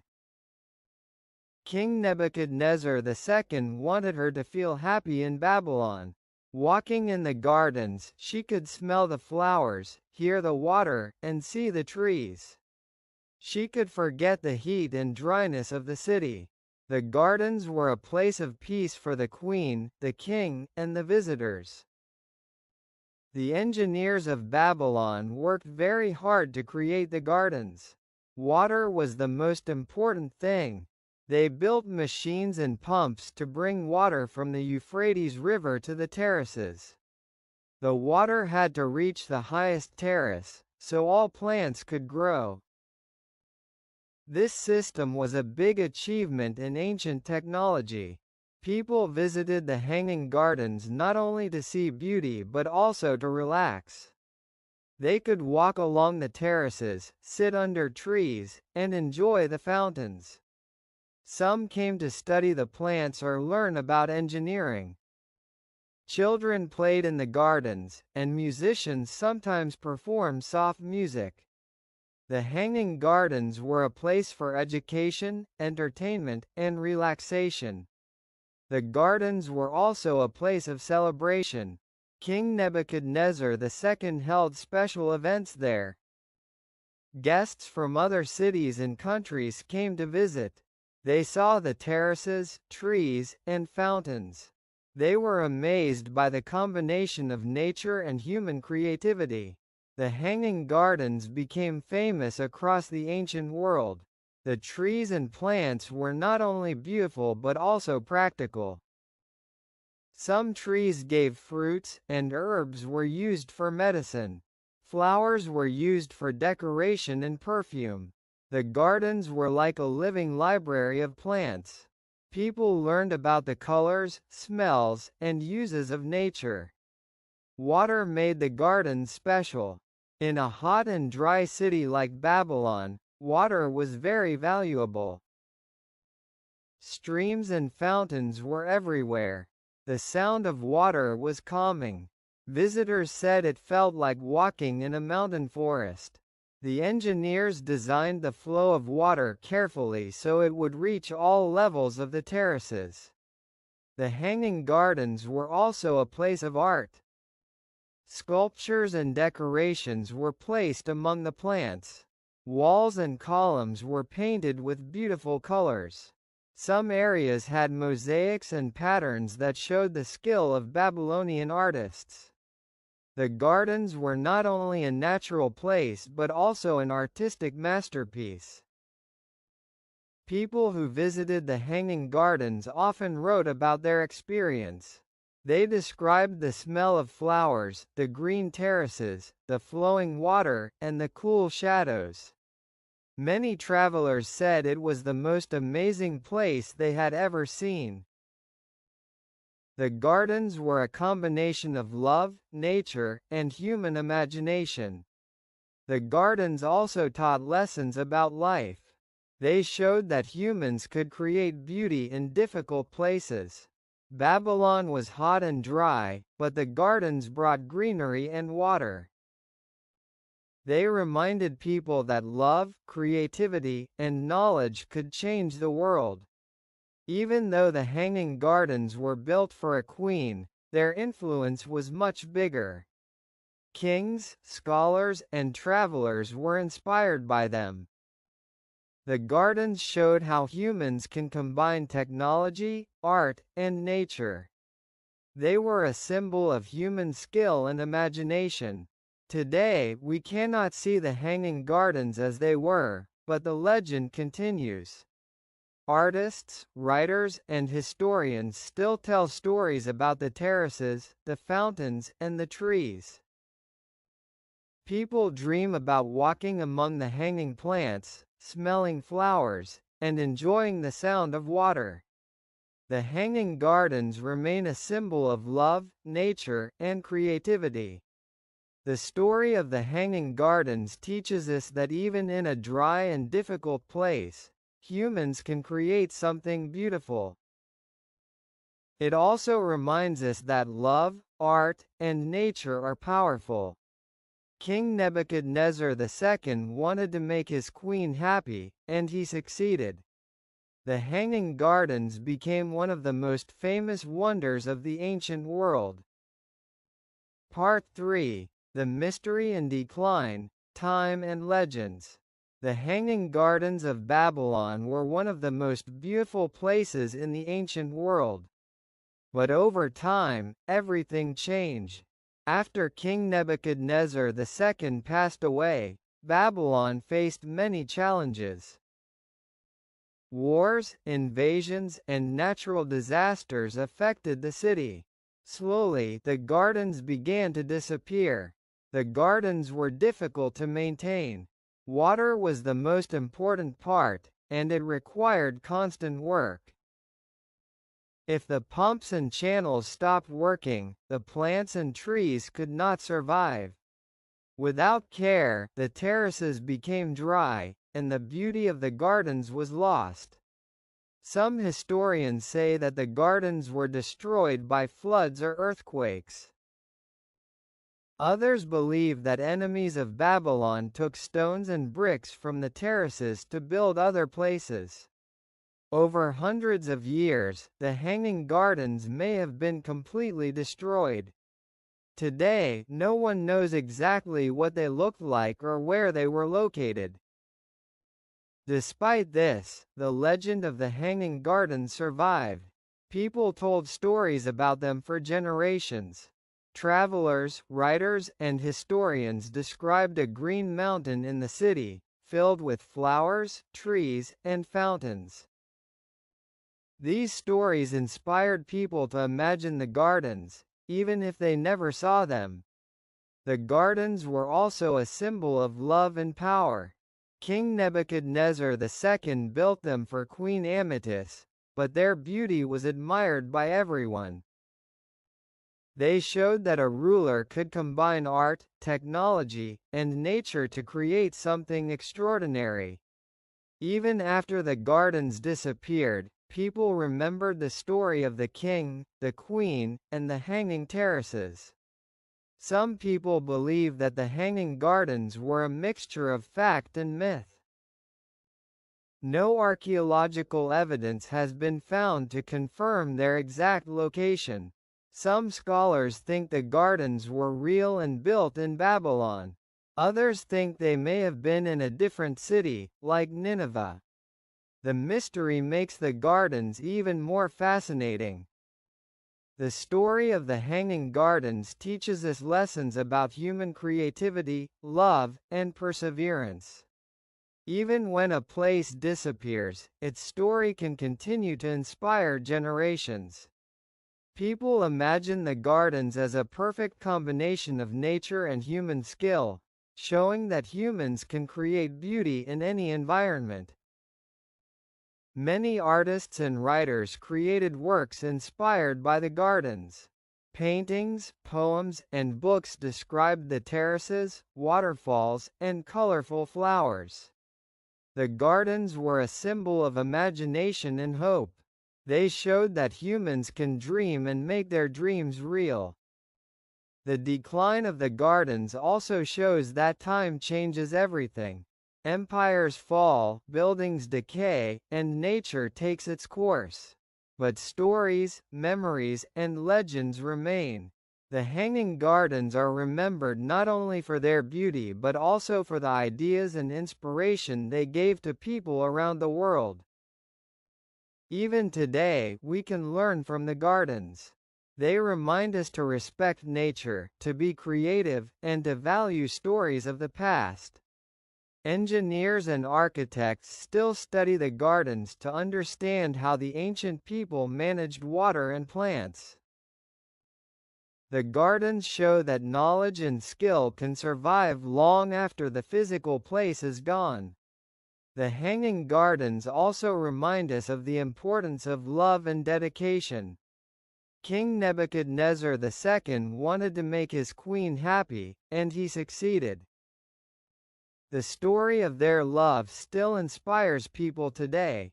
It shows that love can lead to incredible achievements, even creating wonders of the world. The mystery of the Hanging Gardens makes them special. People still debate where they were, how they looked, and how they worked. Scientists, historians, and archaeologists continue to search for evidence. Each discovery teaches us more about ancient Babylon and the people who lived there. Even though we cannot see the gardens today, we can imagine them. Walking through terraces filled with trees, smelling flowers, and hearing the sound of water is still possible in our imagination. The Hanging Gardens live in stories, books, and the hearts of people who dream about ancient wonders. The story of the Hanging Gardens shows that human creativity, love, and nature can create something unforgettable. Even when time destroys a place, its legend can last forever. The gardens are a reminder that beauty, art, and passion are timeless. Part 4. The Hanging Gardens Today, a symbol of ancient wonders. Today, the Hanging Gardens of Babylon are one of the 7 wonders of the ancient world. Even though no one can see them in their original form, their story is known all over the world. People admire the gardens not only for their beauty but also for their history, creativity, and mystery. Historians and archaeologists are still curious about the gardens. They study ancient texts, drawings, and artifacts to understand how the terraces, water systems, and plants worked. Some scientists try to find the exact location of the gardens in Babylon. Others use imagination to recreate the gardens in books, paintings, and computer models. Visiting Babylon today is different. The city is not as large and powerful as it was in ancient times. However, people can imagine the Hanging Gardens from descriptions in history. They can see where the city was located, near the rivers Tigris and Euphrates, and think about the efforts to bring water to the terraces. The story of the Hanging Gardens is very inspiring for students, architects, and engineers. It shows that humans can create amazing things with knowledge, love, and imagination. The gardens remind us that even in difficult places, like a dry and hot city, humans can bring nature and beauty to life. Artists and writers today continue to tell the story of the Hanging Gardens. Books, movies, and paintings show green terraces, flowing water, and colorful flowers. People all over the world are fascinated by the idea of a garden hanging in the sky. Even without the real gardens, their story keeps them alive in the imagination.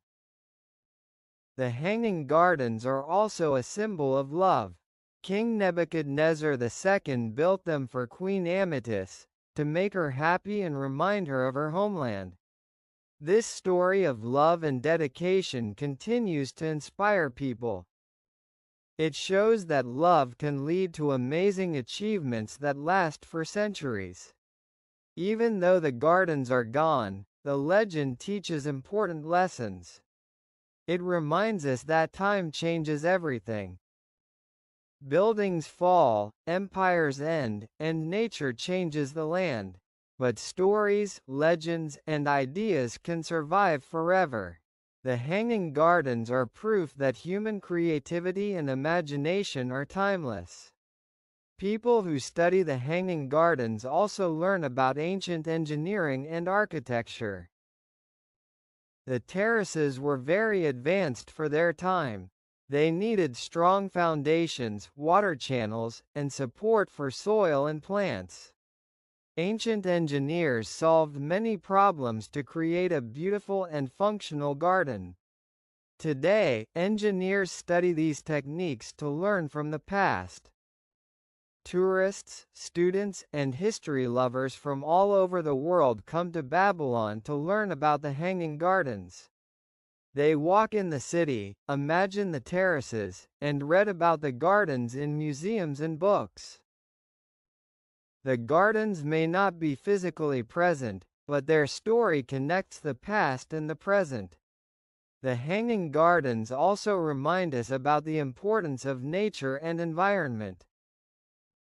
In a dry city, the gardens showed how humans can work with nature to create beauty.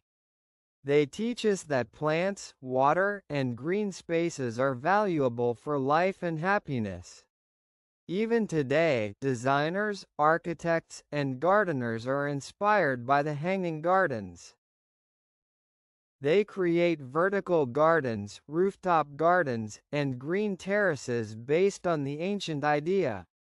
The hanging gardens continue to influence art, design, and urban planning. In the future, the hanging gardens will continue to inspire people. Their story is told to children, students, and travelers. It reminds everyone that love, creativity, and imagination gardens may no longer exist in reality, but they live forever in stories, dreams, and hearts. The legend of the hanging gardens teaches us to dream, to create, and to care for nature. It reminds us that humans can leave a mark on the world through art, love, and ingenuity. Even thousands of years later, the hanging gardens remain a symbol of human achievement and beauty. Hello friends! Welcome to our Easy English Story video. Today, you will hear the beautiful love story of the Taj Mahal in simple English. Follow the subtitles, repeat some sentences, and practice your English listening and speaking. Are you ready to discover a story of love and history? Let's begin. Subscribe for more easy English stories.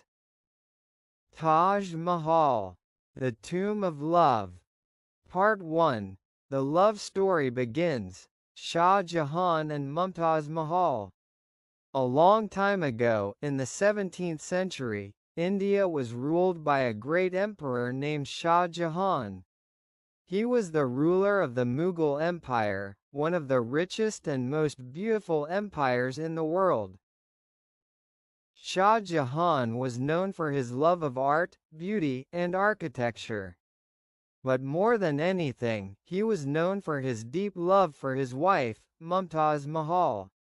Their love story became one of the most famous in history.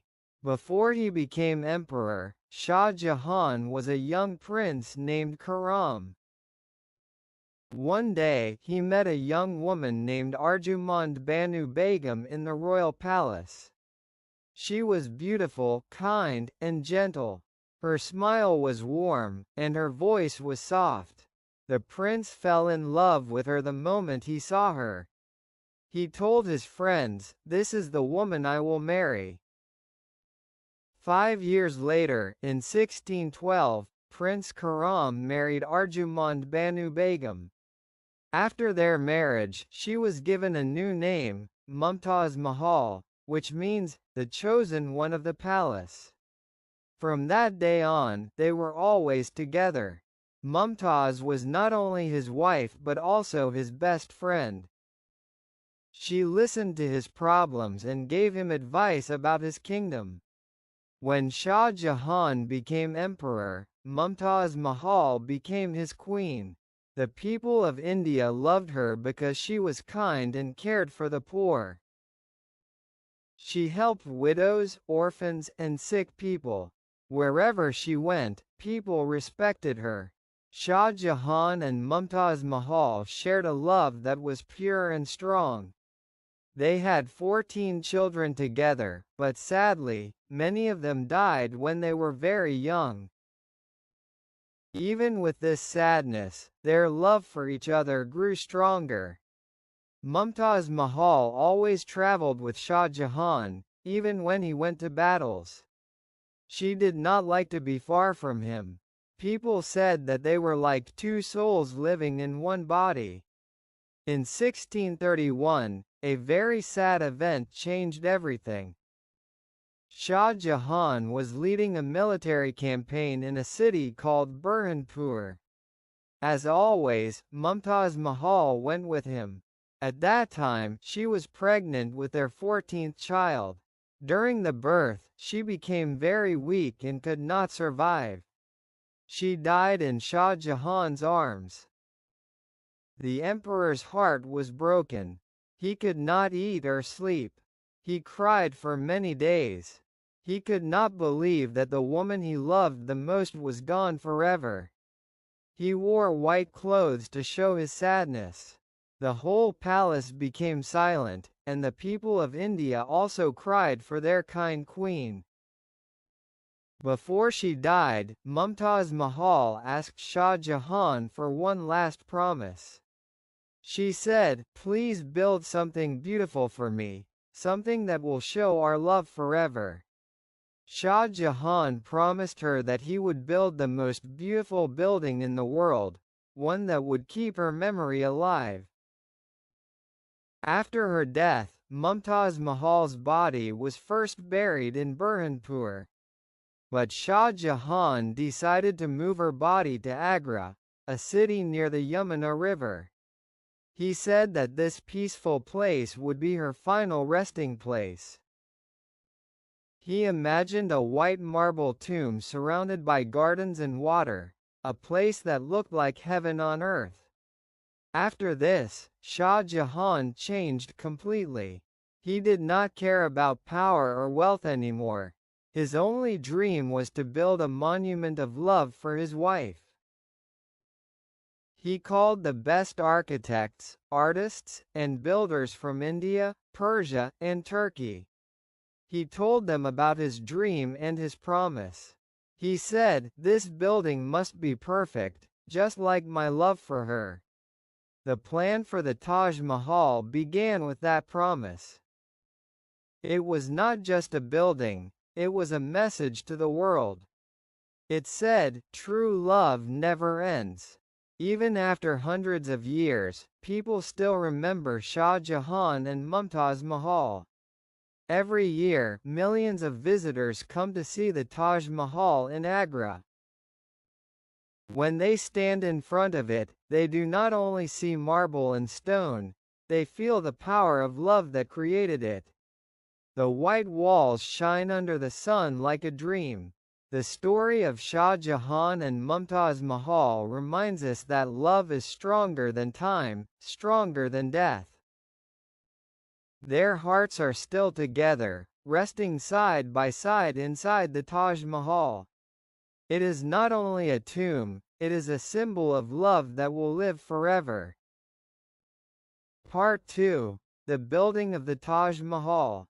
After the death of Mumtaz Mahal, Emperor Shah Jahan's heart was full of sadness. Every day, he thought about her smile and her kind voice. He could not forget her. The world that once felt bright now looked dark to him. He wanted to do something great to honor her memory, something that would last forever. He remembered the promise he made to her, to build a monument of love. That dream became the Taj Mahal. In 1632, Shah Jahan began to plan the great building. He wanted it to be the most beautiful tomb ever made. He said, "It must look like heaven on earth." The emperor called the best builders and artists from many countries. People came from India, Persia, Turkey, and even Arabia to help build it. Historians say that more than 20,000 workers were part of this great project. The main architect was a man named Ostad Ahmad Lahori. He was a very talented architect from Persia. He worked closely with the emperor to create the design. The workers brought white marble from a place called Makrana in Rajasthan. The marble was shiny and pure like the moon. Many other materials were brought from faraway lands: jade from China, turquoise from Tibet, lapis lazuli from Afghanistan, and sapphire from Sri Lanka. These colorful stones would decorate the walls of the Taj Mahal. The construction site was full of activity. You could hear the sound of hammers, chisels, and songs of workers as they worked day and night. They built a large wooden platform to carry the heavy marble blocks. Some say that a team of 1,000 elephants helped to move the stones. It was not an easy job. It took 22 years to finish the whole complex. The Taj Mahal is not just one building. It is a group of beautiful structures. The main white marble tomb stands at the center. Around it are green gardens, a mosque, and a guest house. There is also a long reflecting pool that shows the image of the Taj Mahal like a mirror. When you stand at the main gate, you can see the building shining in the sunlight, its reflection dancing in the water. Shah Jahan was very careful about every small detail. He wanted everything to be perfect. The building had to be completely symmetrical. If you cut it in half, both sides would look exactly the same. This idea of balance was very important in Mughal art. The emperor believed that harmony was a sign of beauty.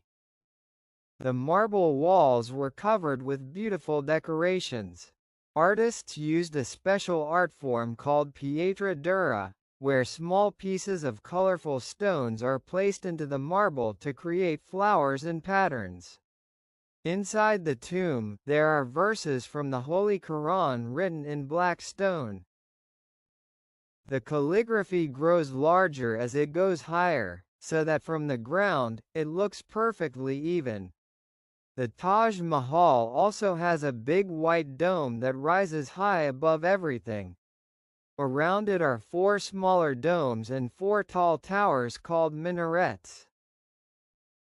These towers stand a little away from the main building, slightly leaning outward. They were designed that way so that if there was an earthquake, they would fall away from the tomb and not damage it. When the building was finally completed in 1653, everyone was amazed. The people of the empire said they had never seen such beauty before. The white marble shone like silver in the moonlight. At sunrise, it looked pink and golden. At sunset, it turned soft blue. The Taj Mahal changed colors with the light of the day, just like love changes but never fades. Shah Jahan often visited the Taj Mahal to pray and to remember Mumtaz Mahal. He would sit quietly near the river Yamuna, looking at the reflection of the white dome in the water. Some people said they saw tears in his eyes every time he looked at it.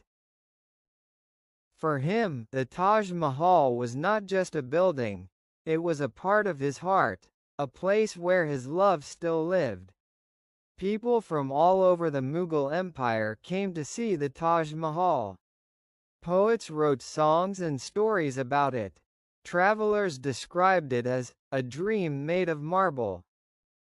It quickly became famous as one of the greatest wonders of the world. Even today, more than 3 centuries later, millions of people visit it every year to feel its beauty and peace. The building of the Taj Mahal was not just a work of art, it was an act of love. Every piece of marble, every flower design, and every word carved on the walls carries the memory of Mumtaz Mahal. It reminds the world that true love never dies. It only changes form, just like Shah Jahan's love became this eternal monument. Part 3. The Emperor's Last Days, The Fall of Shah Jahan. After the Taj Mahal was finished, Shah Jahan spent many hours looking at it from his palace. It was the most beautiful thing he had ever seen. The white marble shone under the sun during the day and glowed under the moon at night. The emperor often said that when he looked at the Taj Mahal, He felt as if he could see Mumtaz Mahal smiling at him from heaven. For some years, Shah Jahan continued to rule the Mughal Empire with wisdom and peace. His kingdom was rich, and his people lived well.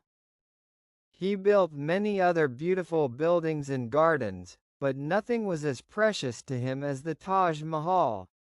It was not just a building, it was his heart made of stone. But as the years passed, Shah Jahan became old and weak. His hair turned white, and his face showed the lines of sadness. He missed Mumtaz Mahal every single day. Even though he was the emperor, he often felt lonely.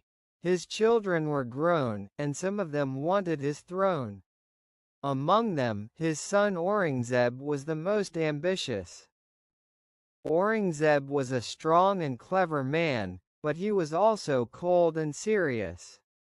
He did not share his father's love for art or beauty. He only cared about power. He believed that his father was too focused on love and not enough on ruling the empire. Secretly, Aurangzeb began to plan to take the throne from his father. In 1658, Shah Jahan became very sick. While he was ill, Aurangzeb acted quickly. He took control of the army and declared himself the new emperor. Shah Jahan's other sons tried to fight him, but Aurangzeb was clever and strong. He defeated his brothers and ordered them to be killed. Then, he took his father as a prisoner. It was a sad and painful time. The man who once ruled the biggest empire in India now lived as a prisoner in his own palace, the Agra fort. Aurangzeb did not allow his father to leave. He gave him only a few servants and one small room with a window. From that window, Shah Jahan could see the Taj Mahal across the river. It was the only thing that gave him peace. Every day, the old emperor would sit by the window, looking at the shining white dome. He spent hours staring at it, remembering the happy days he had shared with Mumtaz Mahal. People who saw him said that his eyes filled with tears every morning when he looked at her tomb. Even though he was a prisoner, Shah Jahan never stopped loving his wife. He asked the guards to bring him fresh flowers every day. He placed them near the window and whispered prayers for Mumtaz Mahal's soul. Sometimes he told stories to his daughter Jahanara, who stayed with him and cared for him until his last breath. The years passed slowly in the small room of the Agra fort. Shah Jahan watched the seasons change, the hot summers, the rainy monsoons, and the cool winters. Every season, the Taj Mahal looked different, but it was always beautiful. He often said to his daughter, "Look, my child, your mother still shines." Shah Jahan dreamed of one day building another monument on the other side of the Yamuna River, a black marble tomb for himself. He wanted the two buildings to face each other across the water, connected by a silver bridge. It would be a symbol of eternal love between him and Mumtaz Mahal. But his dream never came true. Aurangzeb did not allow him to build it. In 1666, after 8 years of imprisonment, Shah Jahan became very weak. One cold winter night, he lay on his bed, looking through the window at the Taj Mahal. The moonlight touched the white marble, and it looked like a dream. He closed his eyes and whispered, "Mumtaz." Then, peacefully, he took his last breath. When Aurangzeb heard about his father's death, he allowed Shah Jahan's body to be buried beside Mumtaz Mahal inside the Taj Mahal, just as the emperor had wished. Now, the two lovers who could not be apart in life were together forever in death. The story of Shah Jahan's last days is both sad and beautiful. It shows how love can stay alive even in the darkest times. Though he lost his power, his freedom, and his health, he never lost his love. Every person who visits the Taj Mahal today sees not only the beauty of the marble but also the story of a man who never stopped loving. Today, when people look at the Taj Mahal from the same place where Shah Jahan once sat, they can almost feel his presence. The monument still stands tall, shining in the sun, as if keeping his promise to Mumtaz Mahal alive. It reminds everyone that time can take away everything, youth, power, and even life, but it can never take away true love. Part 4. The Taj Mahal today, a symbol of eternal love. Many years have passed since the time of Shah Jahan and Mumtaz Mahal. The Mughal Empire is no longer here, but their story still lives on through the Taj Mahal. Today, the Taj Mahal stands proudly in the city of Agra, India. It is more than just a building, it is a message of love, peace, and beauty that has lasted for almost 400 years. Every day, thousands of people from all over the world travel to Agra to see the Taj Mahal. Some come from nearby cities, and others come from countries far away. When they arrive, they walk through the big red gate and see the white marble building shining in the sunlight. Many visitors stop for a moment in silence.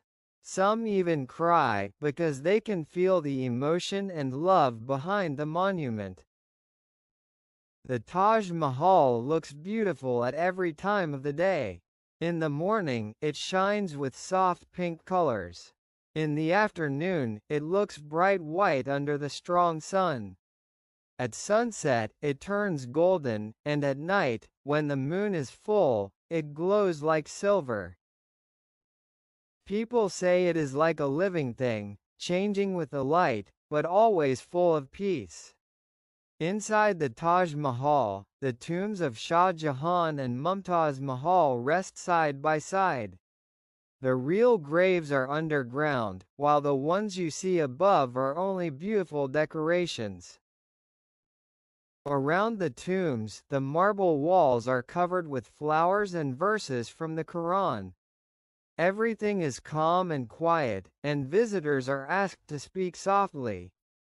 It feels like a sacred place, full of respect and love.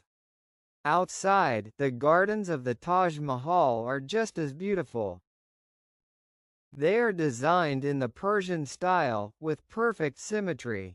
Long water channels divide the garden into 4 parts, symbolizing paradise. The trees, flowers, and fountains all work together to create peace and balance. When you walk through the garden, you can hear birds singing and feel a soft breeze from the river Yamuna nearby. The Taj Mahal is not only a tourist place, it is also a World Heritage Site protected by UNESCO. This means that it is recognized as one of the most important and beautiful monuments in the world. The Indian government and many organizations work hard to keep it safe. Pollution, weather, and time can damage the marble, so special care is taken to clean and protect it. Many people say that the Taj Mahal is more than history, it is a feeling. It tells the story of a man and a woman who loved each other deeply. It shows how love can inspire something so beautiful that it lasts forever. Artists, poets, and musicians from around the world have been inspired by it. They write songs, paint pictures, and tell stories about its magic. For the people of India, the Taj Mahal is a symbol of their culture and heritage. It appears in books, movies, and songs. Couples come to visit it and take pictures. hoping their love will last as long as Shah Jahan and Mumtaz Mahal's. Many newlyweds even visit the Taj Mahal as a sign of good luck for their marriage. Sometimes people say that the Taj Mahal is a tear on the face of time. This beautiful phrase means that even though time destroys everything, the Taj Mahal stays strong as a tear of love that will never dry. It reminds us that beauty comes from the heart, not just from stone. The Taj Mahal also brings people together from different cultures and countries. When visitors stand in front of it, they forget their language or religion. They all feel the same emotion, love. That is why the Taj Mahal is called a monument of love. It belongs not only to India but to the whole world. At night, when the moonlight covers the marble, the Taj Mahal looks like a dream. It seems quiet and full of secrets. Some people say that if you stand there long enough, you can almost feel the spirit of Shah Jahan and Mumtaz Mahal walking together in the gardens. Their love still lives in every corner of the monument. The Taj Mahal is not just a story of the past, it is a lesson for the present and the future. It teaches us that love, art, and beauty can live longer than power and money. Kings and empires come and go, but love stays forever. Today, as millions of people continue to visit the Taj Mahal, they help keep the story alive. Every person who looks at it, takes a picture of it, or talks about it becomes part of its history.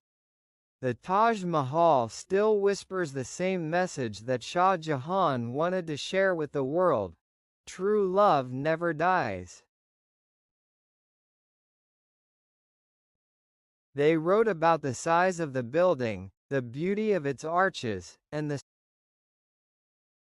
Hello friends. Welcome to our Easy English Story video. Today, you will hear the amazing story of the Colosseum in simple English. Follow the subtitles, repeat some sentences, and practice your English listening and speaking. Are you ready to travel to ancient Rome? Let's begin. Subscribe for more easy English stories. Colosseum. Part 1. The beginning, Rome and the Colosseum. A long time ago, more than 2,000 years ago, there was a great city called Rome. Rome was the center of the Roman Empire. The Roman Empire was very powerful. It had many soldiers, large cities, and beautiful buildings. People in Rome loved art, culture, and entertainment. They wanted to show the world how strong and rich their city was. During this time, the Roman emperors wanted to build something special. They wanted a place where people could watch games, shows, and events. In 72 AD, the Roman Emperor Vespasian decided to build a very large amphitheater. This building would later be called the Colosseum. It was also called the Flavian Amphitheater because the Flavian family ruled Rome at that time. The Colosseum was built on a flat area near the center of Rome. The builders used concrete, stone, and bricks. Thousands of workers helped to build it. Some were skilled architects and engineers, and some were ordinary workers and slaves. It took about 8 years to finish the Colosseum. When it was complete, it could hold around 50,000 to 80,000 people. This was a huge number for that time. The Colosseum had many floors. The seats were arranged according to social class. The richest and most important people sat at the bottom, near the arena. Ordinary citizens sat in the middle, and women and children sat at the top. The emperor had a special seat called the podium, where he could see everything clearly. The building was very advanced. It had many entrances and exits, so people could enter and leave quickly. The Colosseum also had a complex system of tunnels under the arena. These tunnels were called the hypogeum. Gladiators, animals, and equipment were kept there before the games. Special lifts and pulleys moved animals and scenery into the arena. When the Colosseum was ready, the Romans celebrated. They had a great opening ceremony. This ceremony lasted 100 days. People came from all over the empire to see it. The emperor wanted everyone to remember the power and wealth of Rome. During the opening, there were shows with wild animals, gladiator fights, and even mock sea battles.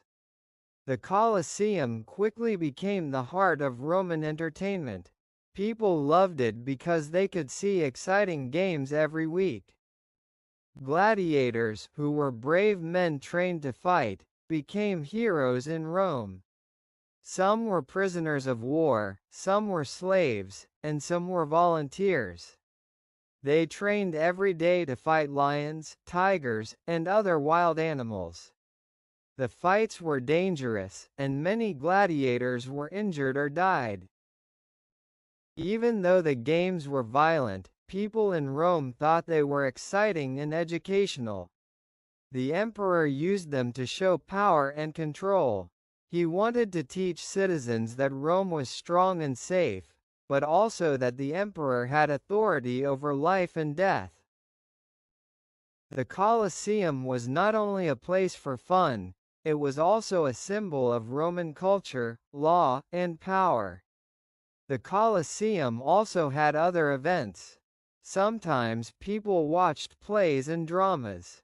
Sometimes there were mock battles to show how Rome won wars. The building was designed to make everyone feel amazed. It was round, with high arches and large columns. The sunlight could enter the arena during the day, and the shadows made the fights look even more dramatic. The architecture of the Colosseum was very advanced for its time. The engineers used arches and vaults to support the weight of the building. This allowed them to make it very large and strong. The Colosseum became a model for many future stadiums around the world. Its design influenced buildings in Europe and beyond for hundreds of years. Even today, people are amazed by the Colosseum. When you look at it, you can imagine the crowds cheering and the gladiators entering the arena. You can almost hear the sounds of animals and the excitement of the people. The Colosseum is not just a building, it is a story of ancient Rome. It tells us about the people, their culture, and their love for art, entertainment, and power. The story of the Colosseum shows us that humans have always wanted to create something amazing. They wanted to entertain, inspire, and impress others.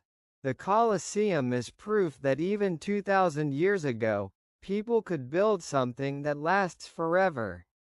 It reminds us that history is alive, and every stone in the Colosseum has a story to tell. Part 2. Gladiators and Games. Life inside the Colosseum. The Colosseum was not only a beautiful building, but also a place full of life, excitement, and sometimes danger. Every day, thousands of Romans came to watch games and events. They wanted to see gladiators, animals, and battles. For many people, visiting the Colosseum was the most important event of the week. Gladiators were brave men trained to fight in the arena. Some were slaves or prisoners of war. Others were volunteers who wanted fame and money. They trained every day in special schools called ludi. The training was hard. They learned to fight with swords, shields, and other weapons. They also learned how to fight in front of large crowds.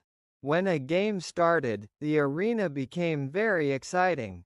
People cheered loudly, and the emperor sat in his special seat, watching everything carefully. The games could include fights between gladiators, battles with wild animals, and even mock naval battles. The Colosseum could sometimes be flooded with water for these sea battles. Wild animals came from many parts of the Roman Empire. Lions, tigers, elephants, bears, and crocodiles were brought to the Colosseum. They were very dangerous. Gladiators had to fight them with courage. Sometimes the fights were not fair, but people in Rome loved the danger and excitement. The events were very organized. There were rules, and the emperor could stop a fight if he wanted. The people could also influence the fights. If a gladiator was losing, the crowd could decide if he should live or die. They showed this by gestures, thumbs up or thumbs down. The gladiators understood that life and death often depended on the audience. Gladiators became heroes in Rome.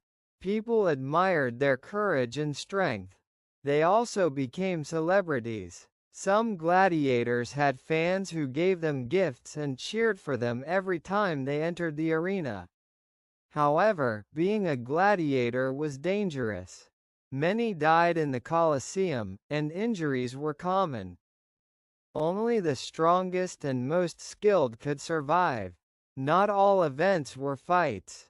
Sometimes the Colosseum held plays and dramas. Actors wore costumes and told stories about Roman history, gods, and heroes. These performances were very popular. They helped people learn about culture and history in an entertaining way. The Colosseum also hosted mock battles. These battles were designed to show how Rome had won wars against enemies. Sometimes they recreated famous battles with real soldiers and equipment. People watched carefully to see how the Roman army was strong and clever. These shows were like history lessons in the form of entertainment. Food and drink were available for visitors. People could buy bread, fruit, and wine. Children, women, and men all attended the games. The Colosseum was a place for everyone, but seating was organized. The richest people sat near the arena, the middle class in the middle, and the poor and women at the top. This showed the social order of Rome. The arena also had special systems to make the games more exciting. Traps, lifts, and hidden doors allowed animals and gladiators to appear suddenly. Scenery and props created realistic battles. The Romans loved these surprises, and they often shouted in amazement when something unexpected happened. The life of a gladiator was hard but fascinating. They trained, fought, and sometimes became famous. People remembered the best gladiators for years. Statues, paintings, and stories honored their courage.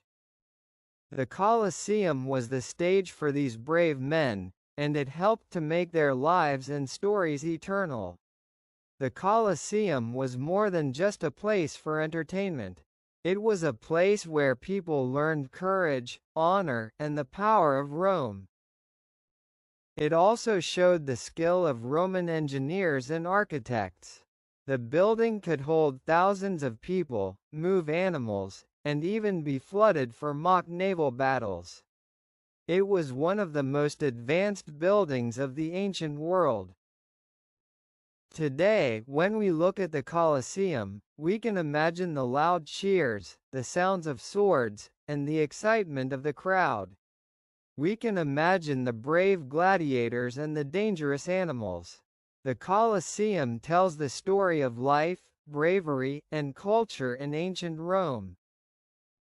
The story of the Colosseum shows us how people of the past entertained themselves, how they valued courage, and how architecture could create amazing experiences. It reminds us that history is alive, and buildings like the Colosseum help us feel the lives of people who lived thousands of years ago. Part 3. The Fall and Changes, Time and Nature. The Colosseum was very famous in ancient Rome. For hundreds of years, people came to watch games, fights, and performances. It was a symbol of power, entertainment, and Roman culture. But time changed everything. After the fall of the Roman Empire, the Colosseum started to lose its importance. In the 5th century, Rome faced many problems. The empire became weaker, there were fewer soldiers, and the city was attacked by enemies. The Colosseum was no longer a center for big events. People stopped using it for gladiator fights. The games disappeared, and the building slowly became empty. Nature also began to affect the Colosseum. Rain, wind, and earthquakes caused damage to the walls and arches. Some parts of the building fell down, and the marble cracked. Without regular care, the Colosseum started to look old and broken. Trees and plants grew around and even inside it. During the Middle Ages, people used the Colosseum in different ways. Some used it as a place to live. Others used it as a workshop for making houses or small shops. Many stones from the Colosseum were taken to build other buildings in Rome. This continued for hundreds of years. Even though the Colosseum was damaged, people still admired it. Artists, travelers, and writers visited it and described it in their books and paintings. They wrote about the size of the building, the beauty of its arches, and the stories of gladiators. They said that it was a monument of history, even if it was not in perfect condition. In the 18th century, some people started to protect the Colosseum. They realized that it was very important for history and culture. Scholars and architects studied the building to understand how the Romans built it. They were amazed by the design, the engineering, and the skill of the workers who made it. Today, the Colosseum is not used for games anymore. There are no gladiators, no wild animals, and no crowds cheering in the stands. But it is still alive in a different way. Tourists from all over the world come to see it, and archaeologists work to preserve it. Every year, millions of people walk around the Colosseum, learning about ancient Rome. The Colosseum tells a story of time. It shows how even the greatest buildings can change. It shows that nature and humans can affect history. But it also shows that beauty, culture, and knowledge can survive. Even though it is damaged, the Colosseum is still one of the most famous monuments in the world. Walking through the arches and corridors, visitors can imagine the sounds of the past. They can hear the cheering of the crowd, the shouts of gladiators, and the roar of wild animals. The building still gives a feeling of excitement and power. It connects the present with the past in a unique way. The Colosseum also teaches lessons about life and history. It reminds us that everything changes. Empires rise and fall, buildings are damaged. But knowledge, culture, and stories remain. The Colosseum survived wars, earthquakes, and theft. Today, it continues to tell the story of ancient Rome to the world. Even nature, which once damaged the Colosseum, now helps protect it. Tourists walking around, guides telling stories, and historians studying the building all contribute to its survival. The Colosseum is no longer a place of games, but it is now a symbol of history, architecture, and human creativity. The story of the Colosseum shows us that time cannot destroy all beauty. Human effort and care can preserve history. The building that once hosted games and battles now hosts education and wonder. It reminds us of the past and inspires the present. Part 4. The Colosseum today, a symbol of ancient Rome. Today, the Colosseum is one of the most famous buildings in the world. Millions of people visit it every year. It is not used for games or battles anymore. Instead, it is a place to learn about history, culture, and architecture. The Colosseum is a symbol of ancient Rome and its greatness. When visitors arrive, they enter through the big arches and see the arena in the center. Even though some parts of the building are damaged, the Colosseum is still very impressive. People can imagine the crowds, the gladiators, and the excitement of ancient games. The size of the building makes visitors feel amazed. Tourists can walk inside the corridors and look at the arches. They can see where the gladiators and animals once entered the arena. Signs and guides explain the history. People can learn about the Roman Empire, the emperors, and the lives of ordinary citizens. Visiting the Colosseum is like traveling back in time. The Colosseum is also a place for education. Schools bring students to learn about ancient history. Archaeologists study the building to understand Roman engineering and architecture. Engineers are amazed by the arches, columns, and underground tunnels. The Colosseum shows how advanced Roman construction techniques were more than 2,000 years ago. Even today, the Colosseum inspires artists, writers, and filmmakers. Many movies, books, and paintings are about the Colosseum and ancient Rome. People are fascinated by the stories of gladiators and the Roman Empire. The building is more than stone and concrete, it is a storyteller of the past. The Colosseum also shows the power of preservation. Despite earthquakes, weather, and human damage, it has survived for centuries. Special programs in Rome protect and maintain the building. Workers clean the walls, repair stones, and prevent further damage. The Colosseum is a reminder that history is valuable and needs care. Visitors from all over the world come to see the Colosseum. Some come to take pictures, others to learn, and some simply to enjoy the beauty. The building brings people together from different countries and cultures. Everyone can see and feel the importance of this ancient monument. The Colosseum also teaches lessons about human life. It reminds us that power, wealth, and fame do not last forever. The Roman Empire fell, and the games ended, but the Colosseum remains. It survived wars, natural disasters, and the passing of time. Today, it tells a story of endurance, creativity, and human achievement. The beauty of the Colosseum is in its design. Its arches, columns, and round shape are unique. Visitors notice the details in the stone, the patterns, and the careful construction. Even without the games, the building is amazing. Its design influenced stadiums and large buildings for hundreds of years. At night, the Colosseum is illuminated with soft lights. The walls and arches look magical.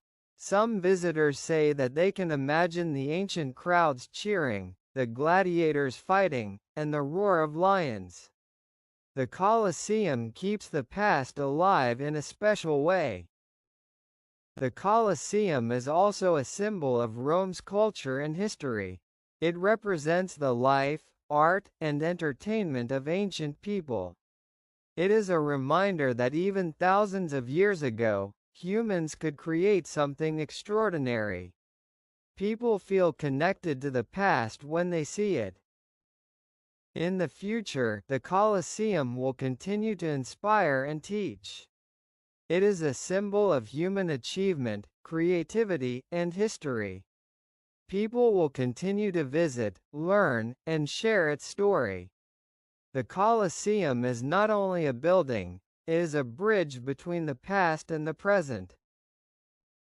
Visiting the Colosseum helps people understand the Roman Empire, its people, and its culture. It also reminds us that even when civilizations change or fall, their stories and creations can survive. The Colosseum is proof that human creativity and knowledge can last for thousands of years. Hello friends. Welcome to English Story Channel. Please don't forget to like our video and subscribe. Your support helps me write more stories and grow the channel. Thank you for being a part of English Story Channel. Let's learn English together. The Little Mermaid. Part 1. The World Under the Sea.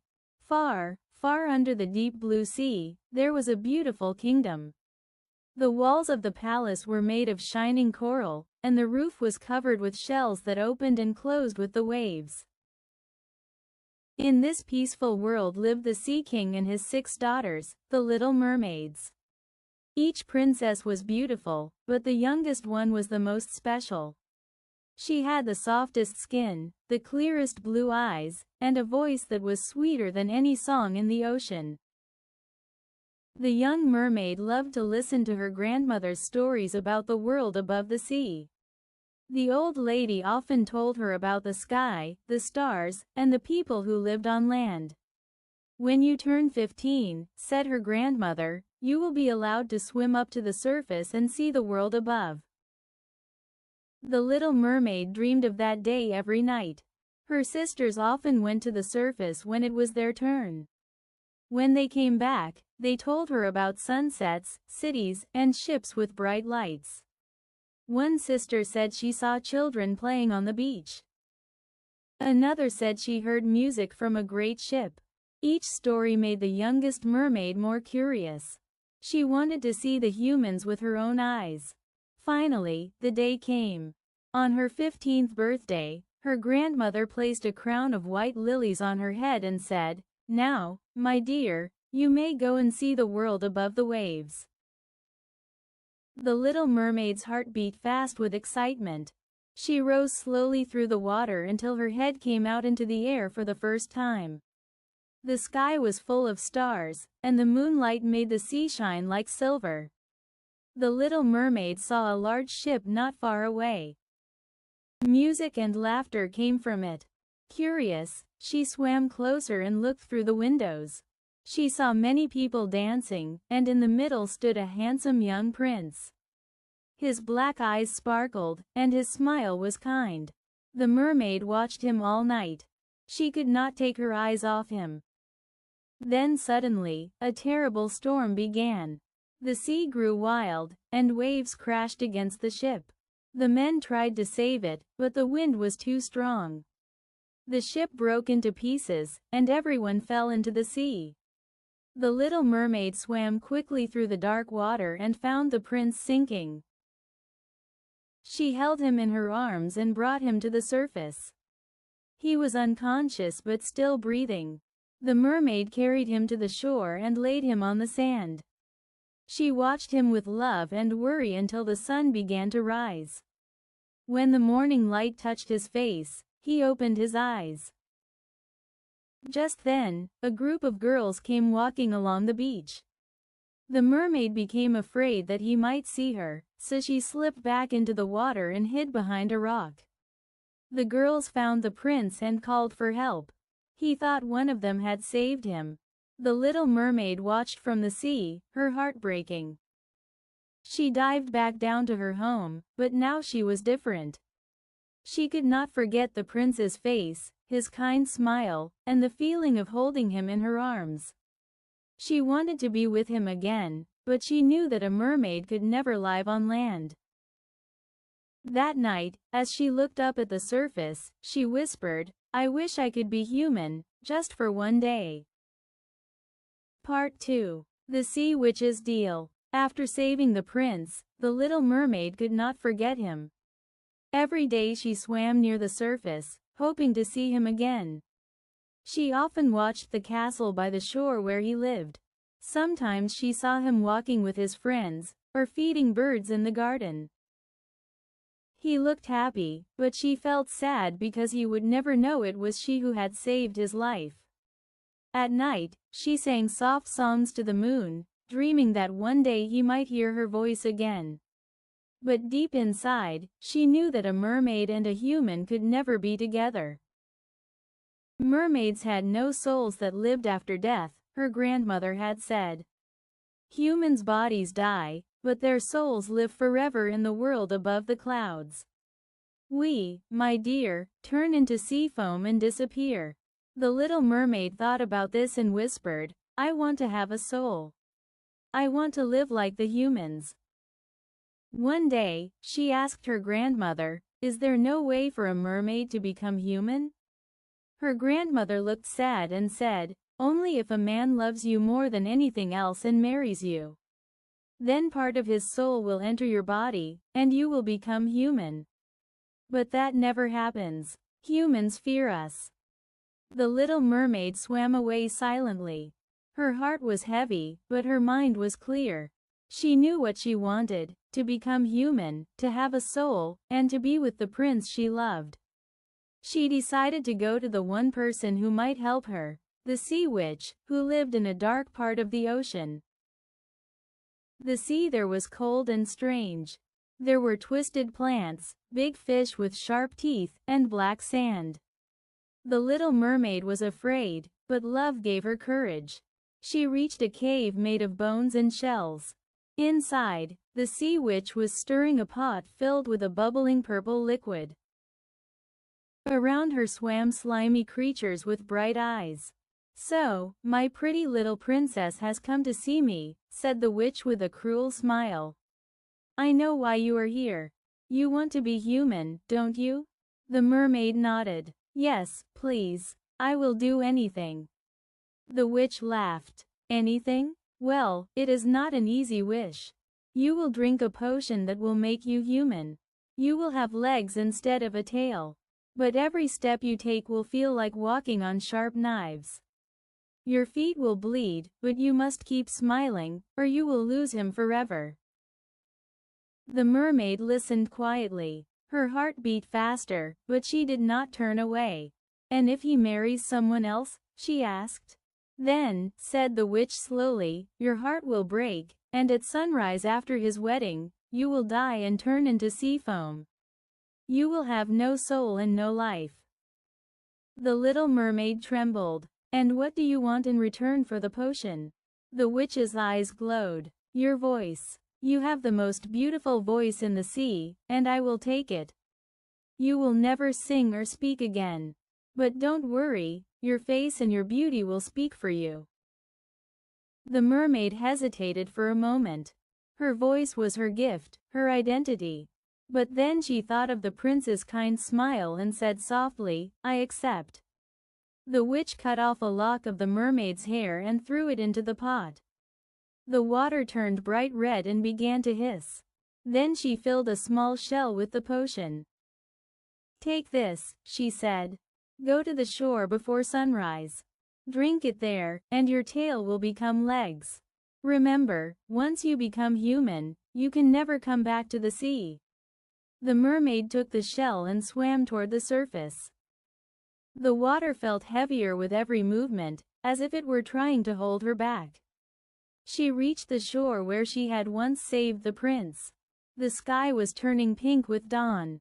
She looked at the potion in her hand and whispered goodbye to the sea. She drank it. The pain was terrible. It felt as if a sword had passed through her body. She fainted on the sand.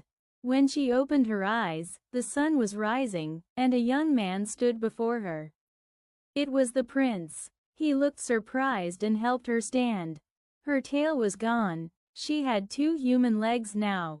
She could not speak, but she smiled. The prince said kindly, "You must have come from the sea. Don't be afraid. I will take care of you." He brought her to his castle and gave her beautiful clothes. She followed him everywhere, silent but graceful. Everyone admired her beauty and her gentle eyes. The prince liked her company, though he still thought of the girl who had saved him, the girl he believed he saw on the beach that morning.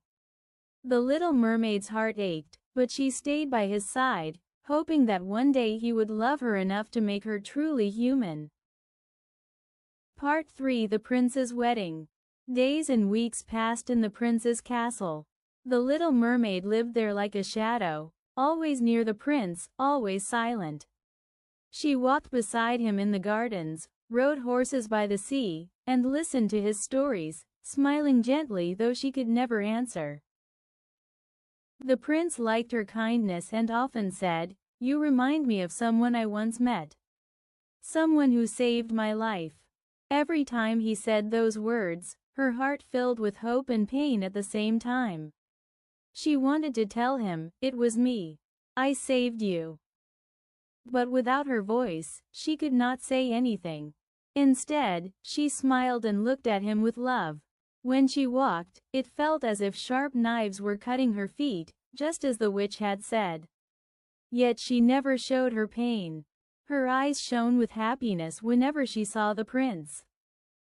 To her, every moment with him was worth the suffering. One evening, the prince said to her, "My dear friend, I must soon travel to another kingdom. My father wants me to meet the princess there.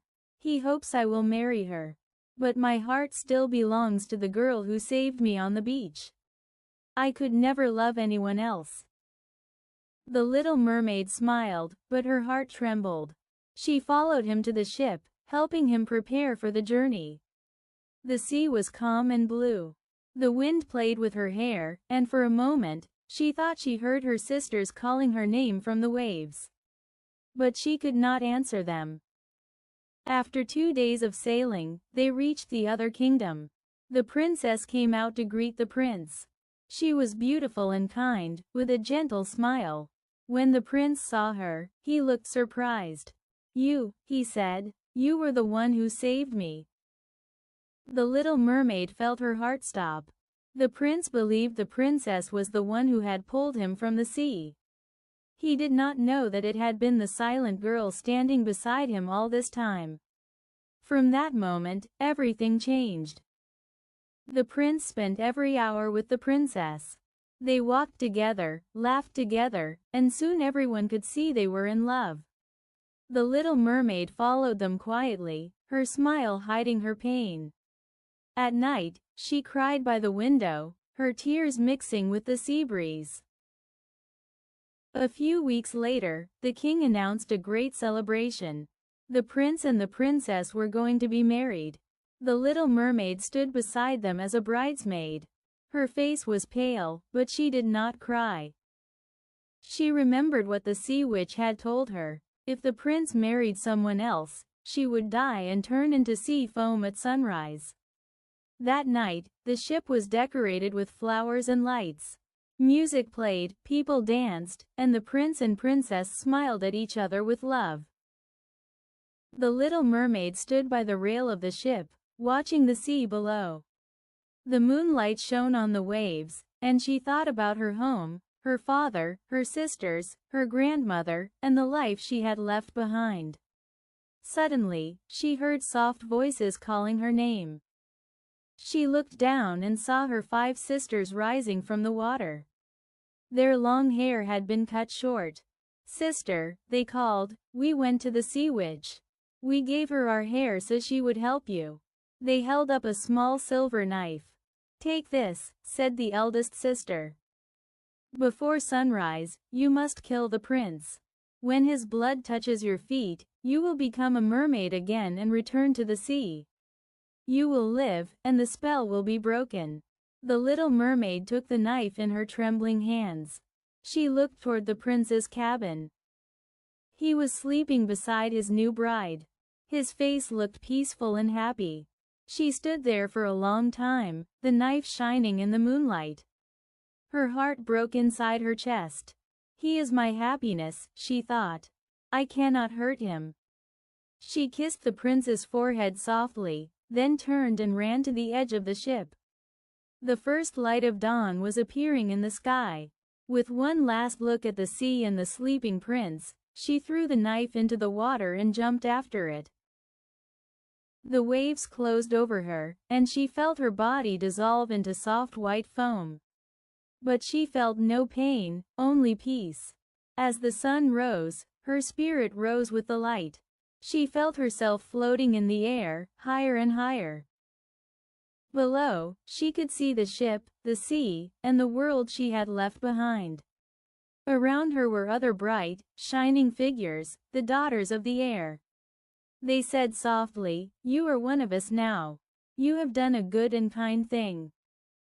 You did not kill him, and for that, you have earned a chance to have a soul. You will live in the air for 300 years, helping people, doing good deeds. Then you will rise to heaven."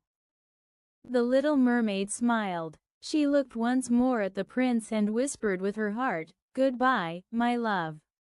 And with that, she flew away into the morning sky, free at last. Part 4. The Spirit of the Sea. The morning sun was warm and golden. The ship sailed quietly on the calm sea. The prince and his new wife stood together, smiling as the light touched the water. They did not know what had happened in the night. They did not see the white foam that danced gently on the waves, foam that had once been the little mermaid. But the little mermaid was not gone. She felt herself floating higher and higher into the clear sky. The sea below her looked small, and the air around her was full of soft music. She opened her eyes and saw bright, shining figures with wings made of light. They smiled kindly at her. "Who are you?" she asked. Her voice was soft and clear again. "We are the daughters of the air," one of them said. "We were once like you, souls who wanted to rise beyond the sea. Now we travel the world, bringing cool winds to sailors and gentle breezes to children. We do good things for humans, and after 300 years of kindness, we gain eternal souls and rise to heaven." The little mermaid looked at her hands, which were made of soft light. "So, I am not dead?" she asked. "No," said another spirit gently. "You chose love and kindness instead of hate. You could have saved your life by hurting the prince, but you chose to forgive him. Because of that, you have been given a soul, not like humans earn it, but as a gift for your goodness." Tears of joy filled her eyes. She looked down at the world below. The sea sparkled in the sunlight. The waves whispered softly. She could see the prince's ship moving slowly across the blue water. She whispered, "Goodbye, my friends. Goodbye, my love." For a long time, she floated with the daughters of the air. They showed her many lands and people. She saw poor children in villages, tired sailors lost at sea, and lonely people praying in the dark. Each time she helped them, she felt a warm light grow inside her. When she brought a cool breeze to a sick child, she smiled. When she pushed a lost ship safely to shore, she felt her heart shine brighter. Sometimes, when she flew over the sea at night, she thought of her father and sisters. She missed them deeply. She wished she could tell them she was happy, that she had found peace. The daughters of the air told her, "When a kind wind touches the sea, they will know it is you." And so, every night, her sisters felt a soft breeze on their faces and whispered her name. The little mermaid also watched over the prince and his wife. She never felt anger or sadness toward them. Instead, she wished them a long and happy life. She saw them have children, saw them grow older, and smiled as the years passed. One evening, she sat on a cloud and watched the sunset. The sky was red and gold, and the sea reflected its colors. She thought about her journey, the palace under the sea, her sisters, the sea witch, the prince, and the moment she had chosen love instead of revenge. She realized that every choice she had made had brought her here, to this peaceful sky.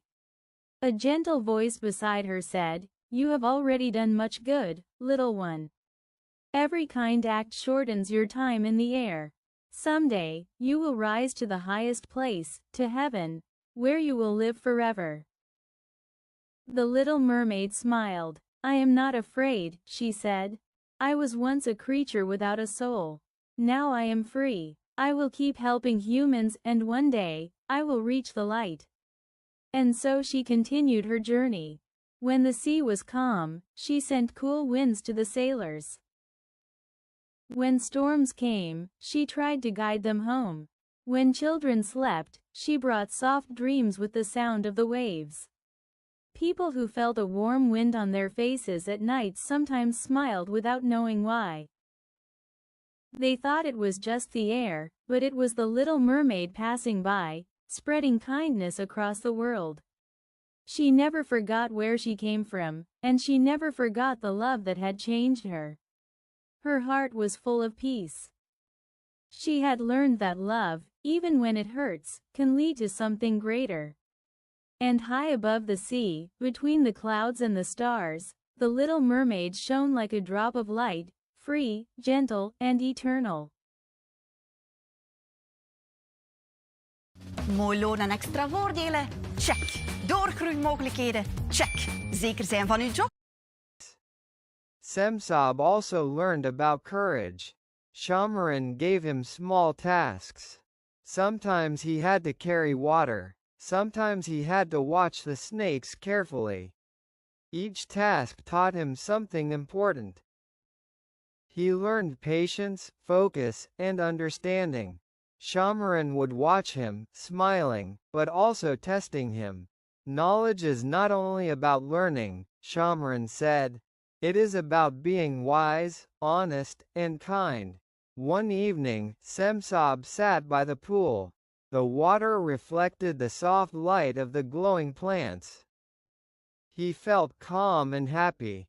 "I wish I could stay here forever," he thought. But deep inside, he missed his family. He thought about his mother and father and his friends in the village. He realized that even though this place was safe and magical, he had a life above ground. Shamaran noticed his thoughts. "You are thinking about your world, Sheer," he said. "It is natural. You have learned much here, but your journey